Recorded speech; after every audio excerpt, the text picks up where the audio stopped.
Praise the Lord. இயேசு கிறிஸ்துவின் சந்ததியாராக இருக்கிற சகோதர சகோதரி யாவருக்கும் அன்பின் வாழ்த்துக்கள். இன்றைக்கி கூட நம்ம இந்த ஆன்லைன் வாயிலாக கீபோர்ட் கிளாஸுக்காக கூடும்படி தேவன் கிருபை செய்திருக்கிறார். நன்றி செலுத்துவோம். நாம் இந்த வேலை கூட ஜெபிப்போம். எங்களை நேசிக்கிற அன்பின் தகப்பனே, அந்த நாளுக்காக நன்றி செலுத்துகிறோம். அப்போ அந்த வேலையில் உங்களுடைய கிருபையினால் கூட்டி சேர்த்திங்க நன்றி. என் மட்டும் கூட இருந்தீங்க, அநேக காரியங்களை கற்றுக்கொள்ள கிருபை தந்தீங்க. இன்னும் மீதியான காரியங்களை கற்றுக்கொள்ள உங்களுடைய கிருபை ஞானம் தாங்க. இன்றைக்கு விசேஷமாக கற்றுக்கொள்ள போகிற பாடங்களும் உங்களுடைய கிருபை இருக்கட்டும். ஒவ்வொருவரும் அதை சரியாக புரிந்து கொள்ள உமக்காக பிரோஜனமாக இதை செய்ய இந்த கிருபை செய்யுங்க. நாங்கள் எதை செய்தாலும் உங்களுடைய நாம மகிமைக்காக செய்ய நீங்கள் கிருபை செய்யுங்க. எங்களை தாழ்த்து ஒப்பு கொடுக்குறோம். ஒவ்வொருவரையும் ஒப்பு கொடுக்க இந்த வழி நடத்துங்க. இயேசுவின் நாமத்தில் ஜெபிக்கிறோம் நல்ல தகப்பனே, ஆமேன் ஆமேன். ஓகே, ஸோ இன்றைக்கி டிவோஷன் எடுக்கிற நம்ம சிஸ்டர் ஷீலா அவங்க இல்லை. என்னுடைய ஷீலாங்களுடைய அப்பாவுடைய அப்பாய் அவங்க இன்றைக்கி மதியம் கருத்து கொள்ளையத்தில் அடைந்துட்டாங்க. அதனால் அவங்க அங்கே இருக்கிறாங்க. இங்கே பக்கத்து தெரு தான், ரொம்ப தூரம் இல்லை. ஸோ நானுமே இப்போ முடிச்சுட்டு அங்கே போகணும். ஸோ அதனால் அவங்க இல்லை. ஸோ அதனால் நம்ம ஒரு சில வார்த்தைகளை மட்டும் நம்ம தியானிப்போம். அவங்க அவங்களுடைய சாப்டர் கண்டினியூ பண்ணுவாங்க. நம்ம ஜஸ்ட்டு சில விஷயங்கள் நம்ம பார்ப்போம். ஓகே, ஸோ இன்றைய காலகட்டத்தில் அதிகமாக அதாவது முக்கியமான ஒரு வார்த்தையை நிறைய பேர் மிஸ் பண்ணிட்டோம். நம்ம பழைய பாடல்கள், வேதத்தில் இருக்கிறவங்க, பிரசங்கித்தவங்க, அவங்கள்ட்ட அதிகமாக ஒரு வார்த்தையை பார்க்க முடிஞ்சது, பாடல்களையும் பார்க்க முடிஞ்சது. என்ன அப்படின்னா, உலக இன்ப மேன்மைகளை வெறுப்பதற்கு சிற்றின்ப கவர்ச்சிகளை வெறுக்கும் ஓர் இதயம் தந்தீர். உலக இன்பம், உலக மேன்மை இவையெல்லாம் வெறுக்க ஒரு இதயம் தந்தீங்க இப்படின்னு பல பாடல்களை பாட முடியும். சாரல் நவரஜவங்க பாடல்கள் இருக்குது. ஃபாதர் பெர்க்மன்ஸ் அவங்களுடைய பாடல்கள் கூட இருக்குது. ஒரு பாடல்கள் எடுத்து வச்சுருந்தேன். அதே போல் நிறைய பாடலை பார்க்க முடியும். என்ன அப்படின்னா, ரசிக்கப்பட்ட ஒரு மனுஷன், ஒரு மனுஷி, அவனுடைய ஆசையெல்லாம் இயேசு எப்போ வருவார், எப்போ நம்ம அந்த பரலோகம் காணாருக்குள்ளே போவோம். அதனால தான் பார்த்தீங்கன்னா அந்த மாரநாதா அப்படின்ற ஒரு வார்த்தை மாரநாதான்னு ஒரு டினாமினேஷன் கூட இருக்குது, சர்ச் டினாமினேஷன். மாரநாதா அப்படின்ற வார்த்தைக்கு அர்த்தம் என்னென்னா சீக்கிரம் வரும், இயேசுவே சீக்கிரம் வரும், கம்சூன் அப்படிங்கிற வார்த்தை. ஸோ மாரநாதா நிறைய பாட்டு கூட எழுதுனாங்க. ஃபாதர் கூட எழுதுகிறார், மாரநாதா இயேசுநாதா சீக்கிரம் வாருமை. அது நிறைய பாடல். ராஜா உம்மை பார்க்கணும், ராப்பகலாய் துதிக்கணும், வருகைக்காய் காத்திருக்கின்றே, எப்போது வருவீரையா. இதுபோல் நிறைய பேர் பாட்டு எழுதும் பொழுது இந்த வார்த்தை ஏதாவது ஒரு பாட்டில் பார்க்க முடியும். என்ன அப்படின்னா, உலக இன்ப மேன்மைகளை, உலகம் மேன்மைன்னு சொல்கிற விஷயங்களை நமக்கு ஒரு வெறுப்பு வரும். அப்போ எதன் மேலே விருப்பம் வரும் அப்படின்னா, பரமக்கானான், இன்றைக்கு அவர் வருவார், நான் இன்றைக்கு அவரோடு இருப்பேன். எப்போ அது நடக்கும், எப்போ இயேசு வருவார். 11 பழைய பாட்டில் ஒரு சரணத்தில் வரும், அவளோடு நாமும் வானத்தை நோக்கி அனுதினம் காத்திருப்போம். அவளோடு நாமும் வானத்தை நோக்கி அனுதினம் காத்திருப்போம். இத்தனை கிருபைகள் நித்தமும் அருளிய கர்த்தரை கொண்டாடுவே. எந்த நூலாம் புதுக்கவியாலே சாரல் நவரஜி பாட்டு நினைக்கிறேன். ஸோ இப்போ இது போல் அவங்க அவருடைய வருகையை நினைச்சு இன்றைக்கு அவளோடு நாம் வானத்தை நோக்கி அனுதினம் காத்திருப்போம். இந்த பாட்டு நான் பாடிட்டு எல்லா இடத்துலையும் கேட்டுட்டு இருந்தேன். போகிற இடத்துலலாம் யாராவது வானத்தை அண்ணாந்து பார்த்துருக்கீங்களா? நம்ம எதுக்கு அண்ணாந்து பார்க்குறோம்? மழை வருதான்னு அண்ணாந்து பார்க்குறோம். ஏரோப்ளைன் ராக்கெட்டு போச்சுன்னா அண்ணாந்து பார்க்குறோம். வானத்தில் இடி இடிச்சிச்சுன்னா அண்ணாந்து பார்க்குறோம். வேறு ஏதாவது ஒரு வித்தியாசமான ஒரு சம்பவம் நடக்குதுன்னா அண்ணாந்து பார்க்குறோம். என்றைக்காவது நம்ம இவ்வளோ பேர் இருக்கிறோம், 21, என்னைய சேர்த்து 21. இயேசு வரேன்னு சொன்னாரே, இந்த மேகங்களுக்கு மேலே எப்படி எடுத்துக்கொள்ளப்பட்டாரோ அப்படியே வருவார், நீங்கள் போய் அவருடைய ஊழியத்தை செய்யுங்கன்னு சொல்லி சீஷர்களுக்கு தூதர்கள் சொன்னாங்க. அப்போ என்றைக்கா நம்ம அண்ணாந்து பார்க்குறோமா? நான் ஒரு 2 மணி கேட்டுக்கிட்டே இருந்தேன். எப்படி எழுதியிருப்பாங்க? சும்மா ஜாலிக்கு எழுதியிருப்பாங்களோ, இல்லை அவங்க அப்படி பார்த்துருப்பாங்களா அன்று தினமுன்ட்டு நான் பாடுறதுல கேள்வி கேட்டே இருந்தேன். ஒரு சர்ச்சில் அப்படி கேள்வி கேட்குறப்ப நான் கேள்வி கேட்ட உடனே ஒரு அம்மா, ஒரு வயசான பாட்டி, ரொம்ப வயசு இல்லை, கொஞ்சம் இதான், ஒரு ஆண்டி கை தூக்குனாங்க. ஆமாம், நான் டெய்லி வந்து நான் வானத்தை பார்ப்பேன் அப்படின்னாங்க. அப்போ தான் எனக்கு தெரிஞ்சது, அப்போ உண்மையிலுமே இப்போ இருக்கிற ஆளுங்களே பார்க்குறாங்க அப்படின்னா, அப்போ அந்த பாட்டை எழுதுறவங்க கண்டிப்பாக என்ன பண்ணியிருப்பாங்க, ஒவ்வொரு நாளும் பார்த்துருப்பாங்க. ஸோ அதனால தான் அந்த பாடல்களே எழுதுகிறாங்க. ஸோ இப்போ இந்த மாதிரி அநேக பாடல்களில் இந்த இந்த உலக விஷயங்களை வெறுத்து அது வேண்டாம். ஆனால் வேதம் அதான் சொல்லுகிறது, பண ஆசை எல்லா தீமைக்கும் வேறாக இருக்கிறது. புதிய ஏற்பாட்டில் எவ்வளவோ பேர் இருந்தாங்க. யாராவது ஒருத்தர் நான் வந்து ஏழையாக இருந்தேன், ஏசு ஏற்றுக்கிட்டேன், ஏசு ஏற்றுக்கிட்டனால இப்போ பணக்காரனை கேட்டார் அப்படின்னு ஒரு சாட்சி நம்ம வேதத்தில் பார்க்க முடியுமா? இல்லை, அப்படி ஒன்றுமே இல்லை. ஐஸ்வர்யங்கள் இருந்தாங்க, அதுக்காக ஐஸ்வர்யவானா தேவன் ஆக்கவே மாட்டார் அப்படி எங்கேயும் வேதம் சொல்ல. அதே போல் ஒருத்தனை ஏழையாக தான் வச்சுருப்பார் அப்படின்னு அவர் வந்து சொல்லலை எங்கேயுமே வேதத்தில். அவருடைய சித்தம் அதை தாண்டி.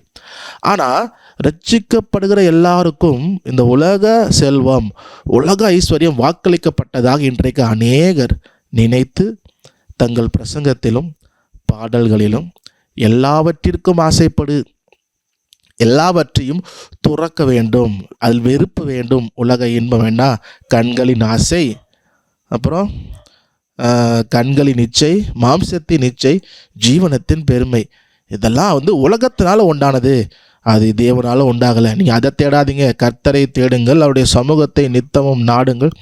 இது போல் விஷயங்கள்லாம் அநேகமாக நம்ம வாசிக்கணும். அப்போ இந்த காலகட்டத்தில் அதிகமாக நான் போன இடத்துல நிறைய இடத்துல நான் பார்க்குறேன், நிறைய பாடல்களையும் நம்ம பார்க்குறோம். என்ன பார்க்குறோம்? இந்த மாரநாதா அப்படிங்கிறதும் உலக இன்பத்தை வெறுக்கணுன்றதை அது அப்படியே மாறி போய் இன்றைக்கி உலக இன்பம்லாம் வேணும், எனக்கு வந்து அது வேணும், கார் வேணும், பங்களா வேணும், அதன் மேலே ஆசை எப்படி போங்க ரசிக்கப்பட்ட ஒருத்தனுக்கு?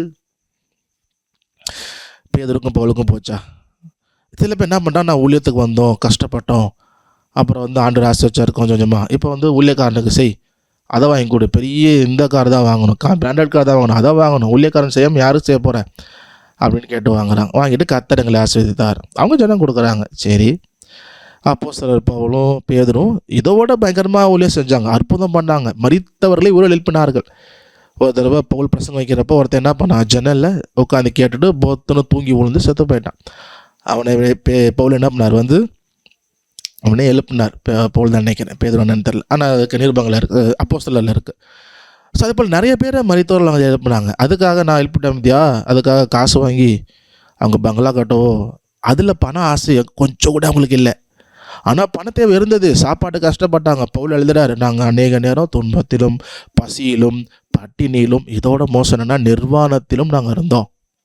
ஏன் இவ்வளோ அற்புதம் பண்ணாரு, ஒழுங்காக என்ன காணி கொடுக்க மாட்டேங்கிறீங்க, கொடுக்காமையே போயிடுவாங்க, உடனே கொடுத்துருப்பாங்க. அவங்க கண் அது மேலே போகவே இல்லை. ஏன்னா அவங்க உண்மையாக ரசிக்கப்பட்ட ஒருத்தனுக்கு இந்த உலகத்தின் இன்பத்தின் மேலே, உலக மேன்மையின் மேல் அவன் கண்ணு போகாது. அவன் ஆசை எல்லாம் என்னவாக இருக்கும், ஆண்டவராக இருக்கும், அதுவாக இருக்கணும். இப்போ சில பேர் என்ன பண்ணுறாங்க, சில பாட்டு எழுதுகிறாங்க, ஆனால் வாழ்க்கையில் அப்படி இல்லை. ஆனால் பாட்டு வாசனத்தை வச்சு அப்படி எழுதிடுறாங்க. ஒரு பாட்டு கூட நமக்கு தெரிஞ்ச ஒரு பாட்டு, என் ஆசை நீங்கப்பா, என் தேவை நீங்கப்பா, என் சொந்தம் நீங்கப்பா, என் சொத்து நீங்கப்பா, என் ஆசை நீங்கப்பா, என் தேவை நீங்கப்பா, என் சொந்தம் நீங்கப்பா, என் சொத்து நீங்கப்பா. இந்த பாட்டு நான் முதல்ல கேட்டு சர்ச்சில் பாடும்பொழுது அவ்வளோ அருமையாக இருந்தது. ஆமாம், மற்ற செல்வங்கள்லாம் உலகத்தின் செல்வமெல்லாம் மாறி போகும், அது அனித்தியமானது. நான் பிறக்கும்போது என்ன கொண்டு வந்தோம், ஒன்று கொண்டு வரல, போகிறப்ப அப்படி தான் போயாகணும், எல்லாமே டெம்பரவரி. அப்போ டெம்பரவரியாக இருக்கிற விஷயத்தின் மேலே இவ்வளோ வாசம். ஆனால் அந்த பாட்டை பாடினவர் கூட இன்றைக்கி அப்படி இல்லை. ஆண்டவர் எனக்கு சர்ச்சு கட்ட சொன்னார், எல்லாம் எத்தனை கோடி செலவு, எல்லாம் கொடுங்க, கொடுக்குறவங்கள ஆண்டு ஸ்பெஷலாக செய்துப்பார், அப்போ கொடுக்காதவங்கள அப்படியா பேதுரு பவுலுங்க சொன்னார். போன வாரம் முந்தானே உங்களுக்கு சொன்னேன்னு நினைக்கிறேன். இன்றைக்கி அநேகர் நல்ல நல்ல ஊழியர்கள், பிரசங்க நல்ல கர்த்தருடைய வார்த்தையை பேசுகிறவங்க கூட என்ன பண்ணுறாங்க அப்படின்னா, ஆண்டவர் வந்து என்னை சர்ச்சு கட்ட சொன்னார், இந்த இடத்துல தான் கட்ட சொன்னார், இவ்வளோ கோடியில் கட்ட சொன்னார், 10 கோடி 20 கோடி 50 கோடி 100 கோடி ஆண்டவர் சொன்னார். எனக்கு என்ன சந்தேகம், என்ன சரி, அப்போ ஆண்டவருக்கு விருப்பனே வச்சுக்கோ. பேதுரு பவுல் அப்போ அந்த காலத்தில் பார்த்தீங்கன்னா எருசலேம் மாலை இடிக்கப்பட்டது கிபி 70. அப்போ கூட ஆண்டவர் யார்கிட்டையும் சொல்லலையே எனக்கு ஆலயம் ஒன்று கட்டுங்க அப்படின்னு. அவங்க வீடுகளில் கூடினாங்க, ஆற்றங்கரையில் கூடினாங்க, மீன்விட்டாரில் கூடினாங்க, பிரசன்னம் இறங்குனது, தேவ மகிமை இறங்குனது, வரங்கள் செயல்பட்டது, அந்நிய பாஷையில் பேசினாங்க, தீர்க்க தரிசனங்களை சொன்னாங்க, ஒரே குடும்பமாக சந்தோஷமாக இருந்தாங்க. அப்போல்லாம் சொல்லாத ஆண்டவர் இப்போ மட்டும் என்ன வந்து எனக்கு சர்ச்சு வேணும்னு கேட்டாருங்கிறது வந்து எப்படி நம்ம ஏற்றுக்கொள்ள முடியும்? அப்போ இந்த இந்த கடைசி காலத்தில் என்ன அப்படின்னா, அநேக அந்த அந்த பரலோகம் இந்த உலகத்தை வெறுத்து, சொன்னார்ல, நீ வந்து என்னை பின்பற்றி வர விரும்பினால் அவன் தன்னைத்தான் வெறுத்து தன் சிலுவையை எடுத்துக்கொண்டு என்னை பின்பற்றி வர கடவுள். கிறிஸ்தவ வாழ்க்கையை சிலுவையை சுமக்கிற வாழ்க்கை தான். அது ரொம்ப ஜாலியாக அப்படியே போய்ட்டு கிடையாது. ஆண்டவருடைய வார்த்தையின்படி நாம் நடப்போமானால் உலகம் நம்மை பகைக்கும். சொல்கிறார், என்னை எப்படி பகைச்சிச்சோ அதே போல் உங்களையும் பகைக்கும். எப்போ நம்ம ஆண்டோடைய வார்த்தையின்படி வாழும்பொழுது பகைக்க தான் செய்யும். உலக சிநேகம் தேவனுக்கு விரோதமான பகை. அப்போ இந்த கடைசி இந்த நாட்களில் எல்லாரும் என்ன சொல்லி தராங்கன்னு, ஆசைப்படு, கண்ணில் விரும்புறியா, மனசில் நினச்சிக்கிட்டே இரு, அதே நினச்சிக்கிட்டே இரு. உனக்கு ஒரு கார் வேணுமா, அதே நினச்சிக்கிட்டே இரு, அதே நினச்சிக்கிட்டே இரு, அதுக்காக ஜோமன் அதையே சொல்லிக்கிட்டே இரு அப்படின்னு 1000 பேர் சொல்கிறாங்க. அதில் ஒருத்தன் கார் வாங்கிட்டா, பார்த்தீங்களா நாங்கள் சொன்னது, பார்த்தீங்களா கார் வாங்கிட்டார். மீதி 999 பேர் அதே நினச்சிட்டு இருக்கான், கார் வாங்கலையே, அது என்ன? இப்போ கர்த்தர் சொன்னது அது. எல்லாவற்றிற்கும் ஆசைப்படு. துறவர வாழ்க்கை அப்படின்வாங்க, இந்து மதத்தில் சொல்லுவாங்க. அவங்க என்னென்னா எல்லாவற்றையும் துறந்து திருமணம் செய்யாமல் காடுகளில் போய் இருப்பாங்க, ஏதோ கொடுக்குறத சாப்பிட்டுக்குவாங்க, துறவரம் அப்படின்வாங்க. சத்குருன்னு ஒருத்தர் வந்தார், ஜக்கி வாசுதேவன். அவர் என்ன சொன்னார்னா, எல்லாவற்றிற்கும் ஆசைப்படுன்னு பேசினார். அவர் என்ன சொன்னார், கார்ப்பரேட் சாமியார் அப்படின்னா. என்னன்னா எல்லாவற்றிற்கும் ஆசைப்படாத வெறுத்து வாழுங்கிறது தான் துறவரம் இருக்கிறவங்க பேசுவாங்க. ஆனால் அவர் என்ன டீச் பண்ணார்னா, எல்லாவற்றிற்கும் ஆசைப்படு. இன்றைக்கி நம்ம ஊழியர்கள் நிறைய பேர் அதான் சொல்கிறாங்க, எல்லாவற்றுக்கும் ஆசைப்படு. ஆண்டவர் உனக்கு சேம் யார் செய்ய போகிறார், என்ன வேணா கேள். அப்படி 40 நாள் கேட்கலையா, உனக்கு நடக்கலையா, சர்ச்சுக்கு ரெகுலராக நடந்துடும். ஐயா நடக்கலையா, ஒன்றும் பிரச்சனை, உபாச ஜபம் இருக்குது, அதில் வந்தீங்கன்னா அதில் ஸ்பெஷலாக நடக்காது, ஆராதனை நடக்காததெல்லாம் நாங்கள் நடக்கும், வாங்க உபாச ஜபத்துக்கு. உபாச ஜபத்துக்கு நடக்கலையா, அஜிஜோ நீங்கள் ஒன்று பாருங்கள், நைட் ப்ரே எடுக்குவாங்க. சில நேரத்தில் நைட்டு 12 மணிக்கு ஜோபிக்கிறப்ப தான் இதாக இருக்கும். ஐயா அப்பயும் நடக்கலையா, பேசாதீங்க, அதிகாலை 3 மணிக்கு ஜோபம் வச்சுக்கோங்களேன், அதோட பவரே தனி தான். ஆமாம், எப்படின்னு விசுவாசிங்க அல்லாடி போய் ஆராதனைக்கு போகிறதும் உபாச ஜபத்துக்கு போய் எதுக்கு? உபாச போகிறதுக்கு ஜோம் ஒன்றும் போகிறதில்ல, நம்ம தேவை நடக்கணும்.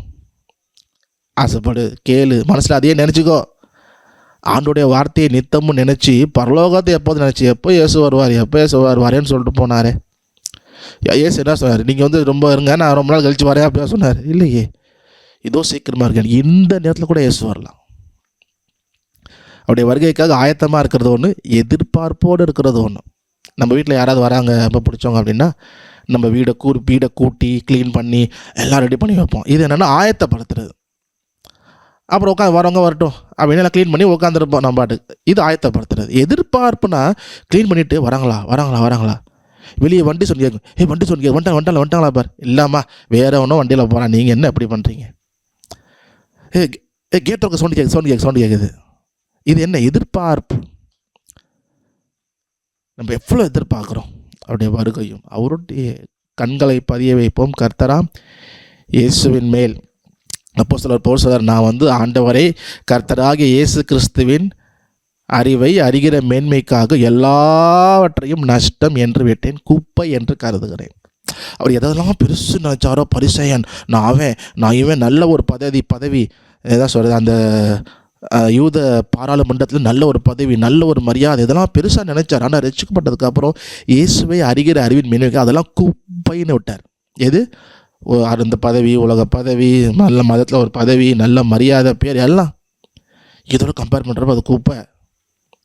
அது பெருசில் நான் வந்து பயங்கர பரிச்சயனாக இருந்தேன், இயேசுக்காக அதை விட்டுட்டு வந்துட்டேன்ப்பா அப்படி சொல்ல, அது குப்பை. இதுதான் மேன்மையானது. ஸோ நாம் எதை ஆசைப்படுறோம்? இந்த உலக பொருளையா, உலகத்தில் இருக்கிறதையா, அதை வாங்கணும் இதை வாங்கணும்? ஆண்டவர் நம்முடைய தேவைகளை சந்திப்பார். நம்மளுடைய உணவு உடை எல்லாருக்கும் தேவை, எனக்கும் தேவை, உங்களுக்கும் தேவை. அதை ஜோம் பண்ணுறோம், கேட்குறோம், தேவைக்காக கேட்குறோம், தப்பு. ஆண்டவர் என்ன சொன்னார்? உங்களுக்கு இன்னது தேவை என்று அறிந்திருக்கிறார். இயேசு சொன்னார், உங்கள் பிதா உங்களுக்கு இன்னது தேவை அறிஞ்சிருக்கிறார். ஆசைப்பட எல்லாத்தையும் செஞ்சிடல. உனக்கு இன்னது தேவை என்கிறது வேறு, மற்றவங்கள பார்த்து ஆசைப்படுறது என்பது வேறு. ஸோ நம்முடைய முதலாவது தேவடைய ராஜ்யத்தை தேடுங்க, அவருடைய நீதியை தேடுங்க. அவருடைய ராஜ்யம் எப்போ வரணும்? ஆண்டவர் பேச வந்து ஜோம் பண்ண கேட்குறேன், ஆண்டவரே எங்களுக்கு ஜோம் பண்ண சொல்லித்தாங்க. ஜோம் பண்ண சொல்லித்தரணுமா? சொல்லித்தரேன், கேளுங்க. பூமியிலே பரலோகத்திலே சித்தம் செய்யப்படுவது போல செய்யப்படும் ராஜ்யம் வருவதாக என்று சொல்லி ஜோம் பண்ண சொல்லித்தரார். ஆண்டுடைய ராஜ்யம் வரும். அவருடைய ஆள் எப்போ வரும்? இவ்வளோ பாவங்கள் நடக்கிறது, இவ்வளோ விஷயங்கள் நடக்கிறது, எப்போ அவர் வருவார்? ஸோ இந்த கடந்த காலத்தில் இந்த உலக இன்பத்தை வெறுக்கணும், சிற்றின்ப கவர்ச்சியெல்லாம் வெறுக்கணும், உதறி தள்ளினோம். உலக இன்ப மேன்மைகளை உதறி தள்ளிடணும், அப்பாவும் சித்தம் போல அன்றாடம் என்னை நடத்தும், ஆட்கொள்ளும் ஆளுகை செய்யும் ஆளுநரே சரணம். ஏன்னால் நம்முடைய வேதத்தை வாசிப்போம். அவங்க என்ன டீச் பண்ணாங்க, எப்படி வாழ்ந்தாங்க, போதித்தபடியே அவங்க வாழ்ந்தாங்க. அதனால் நிறைய வேதத்தை வாசிங்க. இன்றைக்கு பெரிய ஊழியர்கள்னு சொல்கிற அநேகர் கூட தவறாக போதிக்கிறத பார்க்க முடியுது. அது ஒரு பக்கம் வருத்தமாக இருக்குது. ஆனால் நாம் அதில் வஞ்சிக்கப்படக்கூடாது. ஸோ நாம் வேதத்தை வாசிப்போம், வசனத்தில் வளருவோம். கர்த்தருடைய வருகை ஆயத்தமாக இருக்கிறவர்கள் மாத்திரமல்ல, எதிர்பார்ப்போடு நாம் இருப்போம். கர்த்தர் நம்மை ஆசீர்வதிப்பார். ஓகே, ஸோ அசைன்மெண்ட் சப்மிட் பண்ணலாம், சப்மிட் பண்ணிடுங்க. ஜஸ்ட் ஒரு சொல்லிடுறேன். ஸோ அப்பப்போ அந்த லிங்க்கு இருக்கும், நீங்கள் டோட்டல் ஸ்கோர் பார்த்துக்கோங்க. சரியா? ஸோ அசைன்மெண்ட் ஸ்டீஃபன் அவங்க எல்லா அசைன்மெண்ட்டும் கம்ப்ளீட் பண்ணிட்டாங்க. அதே போல் டிஜித் ஷெபின், யூஜின் ப்ரூஸ், மோசஸ், யூஜ்லி எல்ஷானி, இவங்க எல்லாருமே 19. ஒன் வீடியோ மட்டும் கூட நினைக்கிறேன், ஒன்றும் பிரச்சனை இல்லை. அதே போல் ஜெனிஃபர், மோனிகா, சாம் மேலேக், சந்தோஷ், இவங்க டோட்டல் ஸ்கோர் 17 இருக்காங்க. ஓகே. அஜித் குமார் யாபேஸ், இவங்க 16 டோட்டல் ஸ்கோர். ஓகே. அப்போ இன்னொரு ஜோசப் 32, 14 டோட்டல் ஸ்கோர். ஓகே. அப்புறம் சௌந்தர்யா ஆனந்தன் 13 இருக்காங்க. Okay. Christopher Johnson 12, Govindaraj 10. Okay, 10க்கு கீழே இருக்கிறவங்களாம் கொஞ்சம் சீக்கிரம் பண்ணி அனுப்புங்க. Emmanuel, Mercy, Isaac Pradeep, Shamkumar, Jean, Raja, Godwin Samuel, Emmanuel, Jashulla Benhur, Michael Xavier, Praveenkumar, Samuel, Abiraj, Eileen, Antony Raj, Sudha, Daisyrani, David Jose, Elvin Isaac, Joshua Benhur. So கடைசியில் சொன்ன பேர்லாம் ஒரு அசைன்மெண்ட்டு 2 தான் பண்ணியிருக்கீங்க. சீக்கிரம் பண்ணி அனுப்புங்க. அசைன்மெண்ட்ஸ்லாம் கம்ப்ளீட் பண்ணால் தான் சர்டிஃபிகேட் கிடைக்கும். ஆமாம். ஸோ பெண்டிங் இருந்ததுன்னா நீங்கள் எப்போ வேணால் அந்த பெண்டிங்கை கம்ப்ளீட் பண்ணி முடிச்சிங்கன்னா நாங்கள் கொடுப்போம். அதுக்காக 10 வருஷம் கழித்து பெண்டிங் முடிக்கக்கூடாது. 10 வருஷம் கழித்து முடிச்சிட்டிங்கன்னா அட்டண்டன்ஸ். ஆமாம், போன வாரம் அட்டண்டன்ஸ் மறந்துட்டேன். இந்த வாரம் இந்த ரெக்கார்டாவது கரெக்டாக போட்டுறேன். போன வாரம் சரியாக போடல. ஆனால் அட்டண்டன்ஸ் டோட்டல் ஸ்கோரில் ஆட் ஆகாது, அந்த அசைன்மெண்ட்ஸ் தான். ஆனால் அட்டண்டன்ஸை போட்டிருக்கணும். போன வாரம் போட மாட்டேன், இந்த வாரம் கரெக்டாக போட்டுறேன். ஓகே. ஸோ அட்டண்டன்ஸுக்கு பேர், ரோல் நம்பர் போடாதவங்க இருந்தீங்கன்னா இன்றைக்கி போட்டுருங்க. சரி. ஸோ கிளாஸ் அஜெண்டா பார்த்துருந்தீங்கன்னா தெரியும். இன்றைக்கு நாம் கற்றுக்கொள்ள போகிற பாடம் சவுண்ட் மேட்ச் அப்படின்னு சொல்லலாம், இல்லாட்டி ஹியர் அண்ட் ப்ளே அப்படின்னு சொல்லலாம், இல்லாட்டி இயர் ட்ரைனிங். மியூசிக் அப்படிங்கிறது அது ஆல் அபவுட் சவுண்டு. அது சத்தம் மட்டும்தான். Sound, it's about sound. சில நேரத்தில் செலிப்ரேட்டை கேட்பாங்க, அதாவது கீபோர்டு வாசிக்கிறவங்களே, நீங்கள் எப்படி ஹிந்தி பாட்டுக்கு தெலுங்கு பாட்டுக்கெலாம் நோட்ஸ் போடுறீங்க எப்படி அப்படி ரொம்ப ஆச்சரியப்படுவாங்க. நான் அப்படி சொல்கிற பதில் அதுதான். நான் ஒன்றும் ஹிந்தி தெரியுமான்னு கேட்பாங்க, தெலுங்கு தெரியுமான்னு கேட்பாங்க. சுத்தமாக தெரியாது. அப்புறம் எப்படி நோட்ஸ்லாம் போடுறீங்க? நான் சொல்ல, நமக்கு அது தேவையில்லையே. நமக்கு அந்த லாங்குவேஜ் என்ன பொருள் நமக்கு தேவையா? இல்லை. அதோட சவுண்டை கேட்குறோம், சவுண்டை மேட்ச் பண்ணுறோம், அதை டியூனை கீபோர்டில் கண்டுபிடிக்கிறோம், நோட்ஸ் எழுத போகிறோம். ஸோ அதுக்காக நம்ம என்ன பண்ணுவோம்னா சிலபிள் அப்படின்னுவோம். சிலபிள்னால் என்னென்னா வேர்ட், ஒரு வார்த்தை சத்தத்தோடு கூட இருக்கும் பொழுது அதுக்கு பேர் சிலபிள். நம்ம தனியாக பார்ப்போம். சிலபிள் ஐடென்டிஃபிகேஷன் அடுத்த வாரம் பார்ப்போம். அதை சிலபிள் அப்படின்னு சொல்லுவோம். சிலபிள்னால் என்ன? ஒரு வார்த்தை சத்தத்தோடு கூட வரும்போது அது சிலபிள். இப்போ நான் பேசுகிறேன், அது சிலபிள். ஏன் வார்த்தைன்னு சொல்கிறேன்? அது எல்லாமே ஒரு சவுண்டு இருக்குது இல்லையா? மேலே கீழே இறங்குது, ஒரு சவுண்டு வருது. இதுக்கு பேர் சிலபிள் அப்படின்னும். ஒரு வார்த்தை சவுண்டோடு இருக்கும் பொழுது, அது ஆடியோ சவுண்டோடு இருக்கும் பொழுது அது சிலபிள் அப்படின்னும். அப்போது அவங்க தெலுங்கில் பண்ணாலும் அந்த சிலபிளை தான் நம்ம என்ன பண்ண போகிறோம்? சவுண்டை தான் லிசன் பண்ணி கீபோர்டில் நோட்ஸ் கண்டுபிடிச்சி நம்ம எந்தெந்த சவுண்டு, நமக்கு லாங்குவேஜ் புரியணுன்னு அவசியம் இல்லை. ஏன்னா மியூசிக் அப்படிங்கிறது ஆல் அபவுட் சவுண்டு. ஸோ நம்மளுடைய எல்லா முக்கியமான கவனமும் நம்ம என்ன கேட்குறோம், எப்படி கேட்குறோம், எப்படி புரிஞ்சுக்கிறோம் அப்படிங்கிறத பொறுத்தது தான். சவுண்டை எப்படி மேட்ச் பண்ணுறோம். இது வந்து ஒரு சில நினைக்கிறப்ப சில ஈஸியாக தோணலாம், இல்லை கஷ்டமாக தோணலாம். ரெண்டுமே தான். என்ன கஷ்டம் அப்படின்னா, இப்போது சில நேரத்தில் இப்போ ஒரு பாட்டு பாடுறாங்கன்னு வச்சுக்கோங்களேன், பாட்டு பாடுறாங்க, மியூசிக் வாசிக்கிறாங்க, ஒரு ஆடியோ சாங்கே கேட்குறோம், MP3 சாங் கேட்குறோன்னா அதில் வோக்கல் வருது, ட்ரம்ஸ் வருது, பேஸ் கிட்டார் வருது, கார்டு வருது, பியானோ வருது, கிட்டார் வருது, இப்படி ஒரு 20 ட்ராக் வருதுன்னு வச்சுக்கோங்க. இதில் நம்ம நோட்ஸ் கண்டுபிடிக்க வேண்டியது எதுக்குன்னா பாட்டுக்கு மட்டும்தான், அந்த வோக்கல் ட்ராக். அப்போ நம்ம அதை மட்டும் கவனிக்கிறப்ப ரொம்ப கஷ்டம். நமக்கு இதெல்லாம் டிஸ்டர்ப் பண்ணும். இந்த கார்டு கேட்போம், இதை கேட்போம், அப்போ இதெல்லாம் வேறு ஒரு நோட்டை குழப்பி விடும். அப்போது நம்ம கான்சென்ட்ரேட் பண்ணணும். என்ன கான்சென்ட்ரேட் பண்ணணும்னா, சாங் கேட்குற பொழுதே ஃபில்டர் பண்ணணும். ட்ரம்ஸு, பேஸு, கிட்டாரு, பியானோ எல்லாத்தையும் ஃபில்டர் பண்ணிவிட்டு நம்ம எதுக்கு நோட்ஸ் கண்டுபிடிக்கிறோமோ அதை மட்டும் கான்சென்ட்ரேட் பண்ணணும். கான்சென்ட்ரேட் பண்ணி அந்த சவுண்டை வந்து கண்டுபிடிக்கணும். இப்படி தான் நம்ம இயரை வந்து ட்ரெயின் பண்ணும். அதுக்கு எப்படி ஒரு எடுத்துக்காட்டு சொல்லணும் அப்படின்னா, ரெண்டு பேர் வந்து ஒரு என்ன சொல்கிறது, வேட்டைக்கு போனாங்க. சரியா, ரெண்டு பேர் வந்து வேட்டைக்கு போனாங்க. அப்போ வேட்டைக்கு போகிறப்போ ஒரு மிருகத்தை பார்த்துட்டு வேட்டையாடலான்னு ரெண்டு பேர் வைக்கிறாங்க. ரெண்டு பேரும் குறி வைக்கிறாங்க. அப்போ ஒருத்தன் வந்து சொன்னால், என்னடா குறி வச்சுட்டியா, என்ன தெரியுது? அவன் சொன்னானா, அந்த மிருகம் தெரியுது, மிருகத்தோட உடம்பு தெரியுது, மிருகத்தை பக்கத்தில் அங்கே ஒரு மரம் இருக்குது, இங்கே 2 இது இருக்குது, எல்லாம் தெரியும், மிருகத்துக்கு பின்னாடி அவ்வளோ தூரத்தில் அது இருக்குது அப்படின்னு எல்லாமே தெரியுது அப்படின்னா. பக்கம் அவன் சொன்னா, டேய் எனக்கு அதெல்லாம் இல்லை, மிருகத்தோட கண் மட்டும்தான் தெரியுது, வேறு எதுவுமே தெரிலன்னா.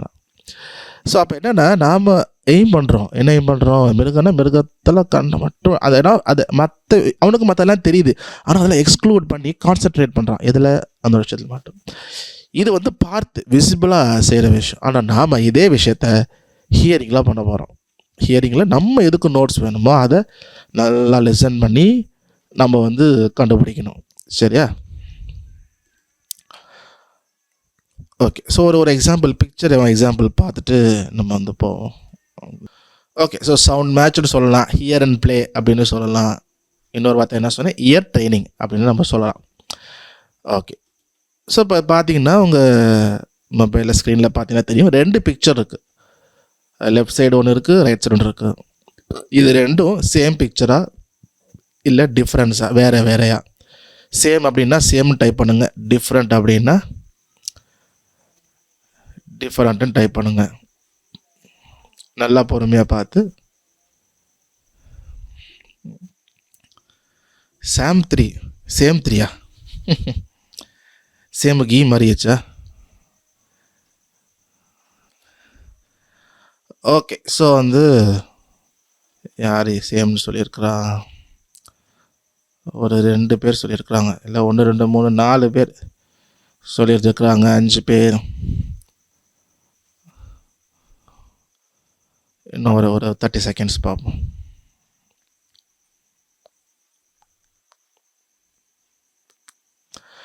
ஓகே. ஸோ அப்போ இன்னொரு முக்கியமான விஷயம், ஸோ இது போல் கொஸ்டின் கேட்குறப்ப குடும்பம் வரைக்கும் எல்லோரும் ஆன்சர் பண்ணுங்கள். ஏன் அப்படின்னா, இப்போ நேரில் நம்ம டீச் பண்ணும் பொழுது, அவங்கள பார்க்கும் பொழுது, அவங்க முகத்தை பார்க்குறப்ப நமக்கு எனக்கு ஒரு என்ன சொல்கிறது, ஒரு அண்டர்ஸ்டாண்டிங் இருக்கும். இவங்களுக்கு இது புரியல, இவங்க இந்த மாதிரி யோசிக்கிறாங்க, இல்லை அந்த மாதிரி ஒரு ஐடியா கிடைக்கும். ஸோ நேரில் அந்த ப்ளஸ் இருக்குது. ஆனால் ஆன்லைன் அந்த வாய்ப்பு இல்லை. ஓகேவா? நீ எல்லோரும் முகத்தையும் ஒரே இடத்தை பார்க்க முடியாது, எடுக்க இடம் வேறு. ஸோ ஆனால் நீங்கள் வந்து இந்த கேள்விகளுக்கு பதில் சொல்லும் பொழுது எனக்கு ஓரளவு உள்ள வந்து டயக்னோஸ் பண்ண முடியும். ஏன் இந்த சப்போஸ் தப்பான பதில் சொன்னாலும் என்ன புரிஞ்சுக்கிட்டாங்க அப்படி ஓரளவுக்கு வந்து புரிஞ்சுக்க முடியும். ஸோ அதனால் இந்த மாதிரி கொஸ்டின்ஸ் எக்ஸசைஸ் கொடுக்குறப்ப டைப் பண்ணுங்கள். டைப் பண்ண முடியலன்னா அந்த மைக் ஆன் பண்ணி கூட நீங்கள் பேசுங்க. ஸோ அது எனக்கும் யூஸ்ஃபுல்லாக இருக்கும், உங்களுக்கு கண்டிப்பாக பிரயோஜனமாக இருக்கும். ஓகே. சேம் அப்படின்னு நிறைய பேர் சொல்லியிருக்கிறீங்க, சேம் கரெக்ட் ஆன்சர். இப்போது எப்படி நம்ம செக் பண்ணோம், இந்த பிக்சரை பார்க்குறோம், ரைட்டில் பார்க்குறோம், லெஃப்ட்டில் பார்க்குறோம், ரைட்டில் பார்க்குறோம், லெஃப்ட்டில் பார்க்குறோம். அப்புறம் கொஞ்சம் தள்ளி 2 பிக்சரையும் ஒரே டைமில் பார்க்குறோம், 2 வித்தியாசம் இருக்கா அப்படின்னு. ஒன்று என்ன செய்கிறோம், இந்த பிக்சரை பார்க்குறோம், ரைட்டில் இருக்க பிக்சரை பார்க்குறோம், அப்புறம் லெஃப்ட்டில் இருக்க பிக்சரை பார்க்குறோம், மாற்றி பார்க்குறோம். அப்புறம் ஒரே ஆங்கிளில் 2ஐயும் பார்த்து நம்ம என்ன பண்ணுறோம், மேட்ச் பண்ணுறோம். இது சேமாக இருக்கா, டிஃப்ரெண்ட்டாக இருக்கா அப்படின்னு. அடுத்து பாருங்கள். ஓகே. ஸோ இந்த ஒரு பிக்சர் இருக்குது, இந்த க்ரீன் இருக்குது, இதை மனசில் வச்சுக்கோங்க, பார்த்து சேவ் பண்ணிக்கணும். நெக்ஸ்ட்டு ஒரு பிக்சர் போடுறேன். இது நெக்ஸ்ட்டு பிக்சர். இப்போ இது ரெண்டும் சேமாக இருக்கா, டிஃப்ரெண்ட்டாக இருக்கா? திரும்பவும் போடுறேன். ஃபஸ்ட்டு பிக்சர் போடுறேன். இது வந்து ஃபஸ்ட்டு பிக்சர், அப்படியே மைண்டில் வச்சுக்கோங்க. இப்போ second picture. Okay, second picture போட்டுட்டேன். திரும்பவும் போடுறேன். ஸோ ஃபஸ்ட்டு பிக்சர், இது வந்து ஃபஸ்ட்டு பிக்சர், இது செகண்ட் பிக்சர். ஓகே, இது இப்போ சேமாக இருக்குதா டிஃப்ரெண்ட்டாக இருக்குதா? அப்படி கமெண்ட் பார்ப்போம். ஓகே, பிரதீப், காட்வின், தேஜித், ஷெபின் எல்லாம் சேம்னு சொல்லியிருக்கிறாங்க. இன்னொரு 30 செகண்ட்ஸ் பார்க்கலாம்.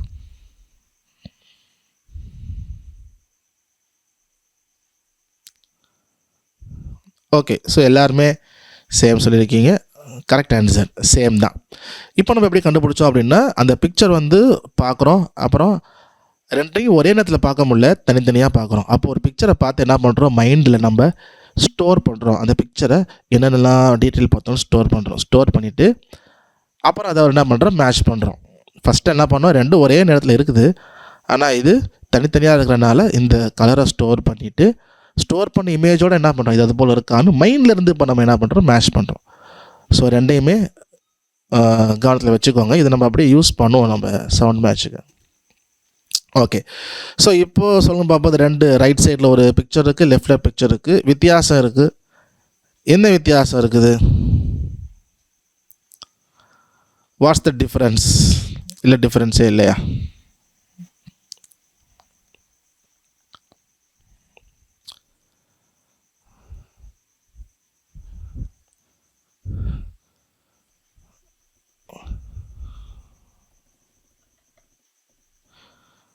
ஓகே, ஸோ டிஃப்ரெண்ட் அப்படின்னு கோவிந்தராஜ் சொல்லியிருக்காங்க. யூஜின் ப்ரோஸ், சாமியல். ஸ்கொயர் டிஃப்ரெண்ட்டாக இருக்குது நடுவில். Okay, white big on it, வெள்ளை பிக்சர் அதில் இருக்குது, between box. Okay, good. So நமக்கு கொஞ்சம் ஈஸியாக தான் இருக்குது. ஓகேவா? ஏன்னா ரொம்ப ஈஸியாக ஐடென்டிஃபை பண்ணுற மாதிரி இருக்குது. ஏன்னா பெரிய square box. So easily we can understand. இப்போ நம்ம சின்ன பிள்ளையில் இருக்கிறப்ப இப்போமே கூட சில புக்ஸில் வார இதில் 7 வித்தியாசம் கண்டுபிடிங்க அந்த மாதிரிலாம் வரும். அப்போ நம்ம கேம் விளாடுவோம், நம்ம இன்ட்ரெஸ்டிங்காக இருக்கும். சின்ன சின்ன பொருட்கள் இருக்கா இல்லையான்னு மேட்ச் பண்ணுவோம். ஸோ அதுவும் கூட பண்ணுறது உண்டு. ஓகே, ஸோ அப்போது நெக்ஸ்ட்டு. ஓகே, ஸோ இந்த பிக்சரில் டிஃப்ரென்ஸ் இருக்கா? அப்படி இருந்தால் என்ன டிஃப்ரெண்ட்? இல்லை சேமாக இருக்குதா? சேமாக இருக்கா, டிஃப்ரெண்ட்டாக இருக்கா? அப்படி டிஃப்ரெண்ட்டானா என்ன டிஃப்ரெண்ட்?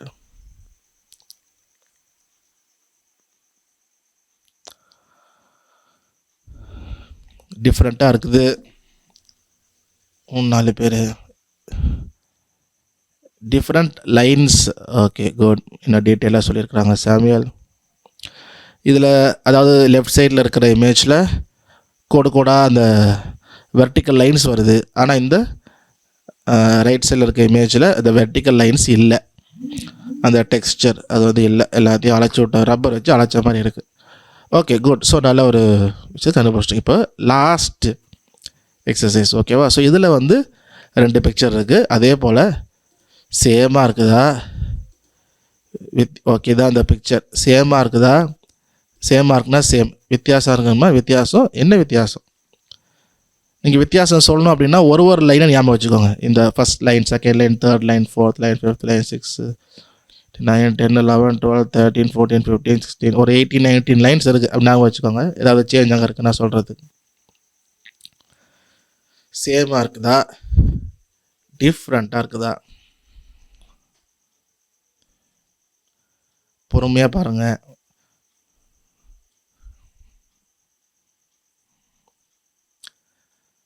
பொறுமையாக பார்த்துட்டு சேம்னா சேம் டைப் பண்ணுங்கள், டிஃப்ரெண்ட்னா டிஃப்ரெண்ட்டுன்னு டைப் பண்ணிவிட்டு என்ன different, where is the difference? Okay, so நான் ஒரே ஒரு சின்ன வித்தியாசம் இருக்குது. என்ன வித்தியாசம்னா, நான் பென்சில் எடுத்து சொல்கிறேன். ஓகே, எல்லாம் எடுப்போம். இங்கே ஒரு இது இருக்குது பார்த்தீங்களா, இந்த கலர் சரியே இல்லை.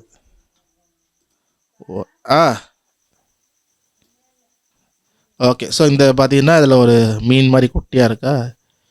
இங்கே பார்த்தீங்கன்னா அந்த மீன் வந்து காணா போயிடும். மீனை வந்து வறுத்து சாப்பிட்டான்னு நினைக்கிறேன். இது ஒரே ஒரு டிஃப்ரென்ஸ் தான், மற்ற எல்லாமே அதே தான். ஓகே ஓகே ஸோ இப்போ இந்த பிக்சர் வந்து நமக்கு வந்து ரொம்ப நமக்கு வந்து சின்ன சின்ன சேஞ்ச் இருக்கிறப்போ ரொம்ப கஷ்டமாகும் கண்டுபிடிக்கிறது இல்லையா? ஸோ அதே போல் தான் சாங் நம்ம வந்து சவுண்ட் மேட்ச் பண்ணுறப்பையும் அந்த ரொம்ப கிரிட்டிக்கலான இருக்கும் பொழுது நமக்கு வந்து டிஸ்டர்ப் பண்ணுற மாதிரி நிறைய விஷயம் இருக்கும், பேஸ் ட்ரம்ஸ் எல்லாம் இருக்கும். ஆனால் ப்ராப்பராக நம்ம கொஞ்சமாக இயரை ட்ரெயின் பண்ணணும். இந்த இயர் ட்ரெயின் பண்ணுறது கொஞ்சம் நாளில் வந்துடாது, நம்ம நிறைய நாள் ப்ராக்டிஸ் பண்ணணும். ஸோ இந்த கோர்ஸ் வந்து 5 month கோர்ஸ் அப்படிங்கிறதும் நான் 5 month நடத்தினேன். ஆனாலுமே it's 5 month not enough. 1 year வச்சாலும் நாட் இனஃப்.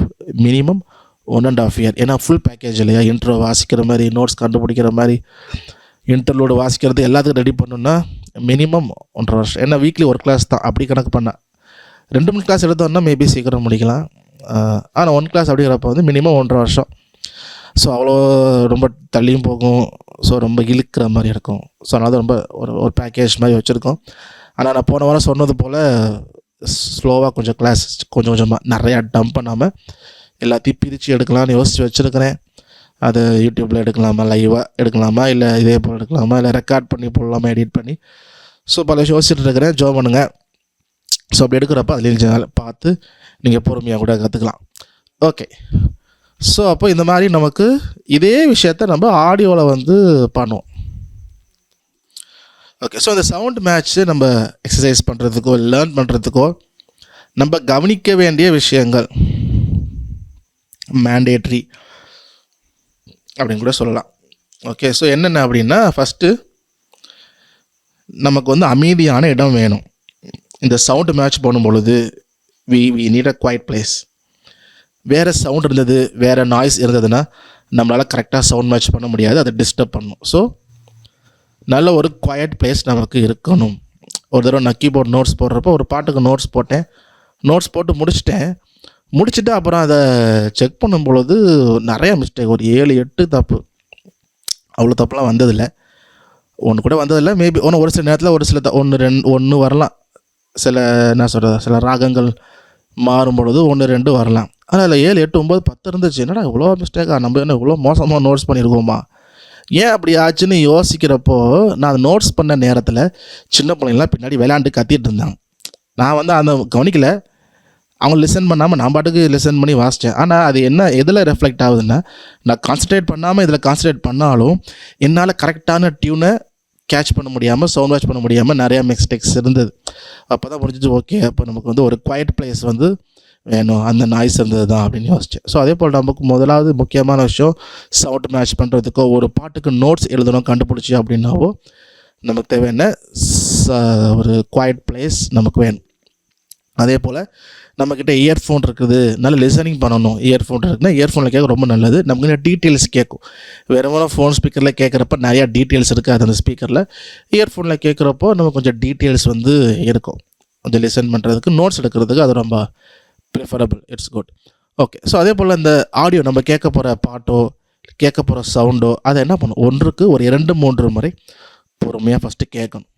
அந்த சவுண்டு நம்ம காதுக்குள்ளே போகணும். ஜஸ்ட் ஒரு சிம்பிள் ஒரு கோ த்ரூ பண்ணணும், ஒரு லிசன் பண்ணணும். ஒரு 2-3 தடவை 3-5 தடவை அப்படியே லிசன் பண்ணணும். லிசன் பண்ணிவிட்டு நம்ம எப்படி வந்து சவுண்டை வந்து கண்டுபிடிப்போம். ஓகே. ஸோ உங்ககிட்ட யார்கிட்டையாவது கீபோர்டு இருந்தது அப்படின்னா கீபோர்டு ஆன் பண்ணி ஏதாவது ஒரு கீயை ப்ரெஸ் பண்ணுங்கள், நான் வந்து அதை கண்டுபிடிக்கிறேன். நானும் பியானோ எடுத்துக்கிறேன். ஓகே. ஸோ உங்களுக்கு பியானோ வந்துருக்கும். இப்போ ப்ரெஸ் பண்ணுங்கள்.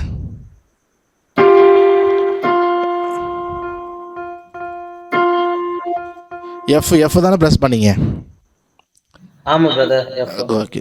நெக்ஸ்ட் இன்னொன்று ஏதாவது ப்ரெஸ் பண்ணுங்கள், வேறு ஏதாவது.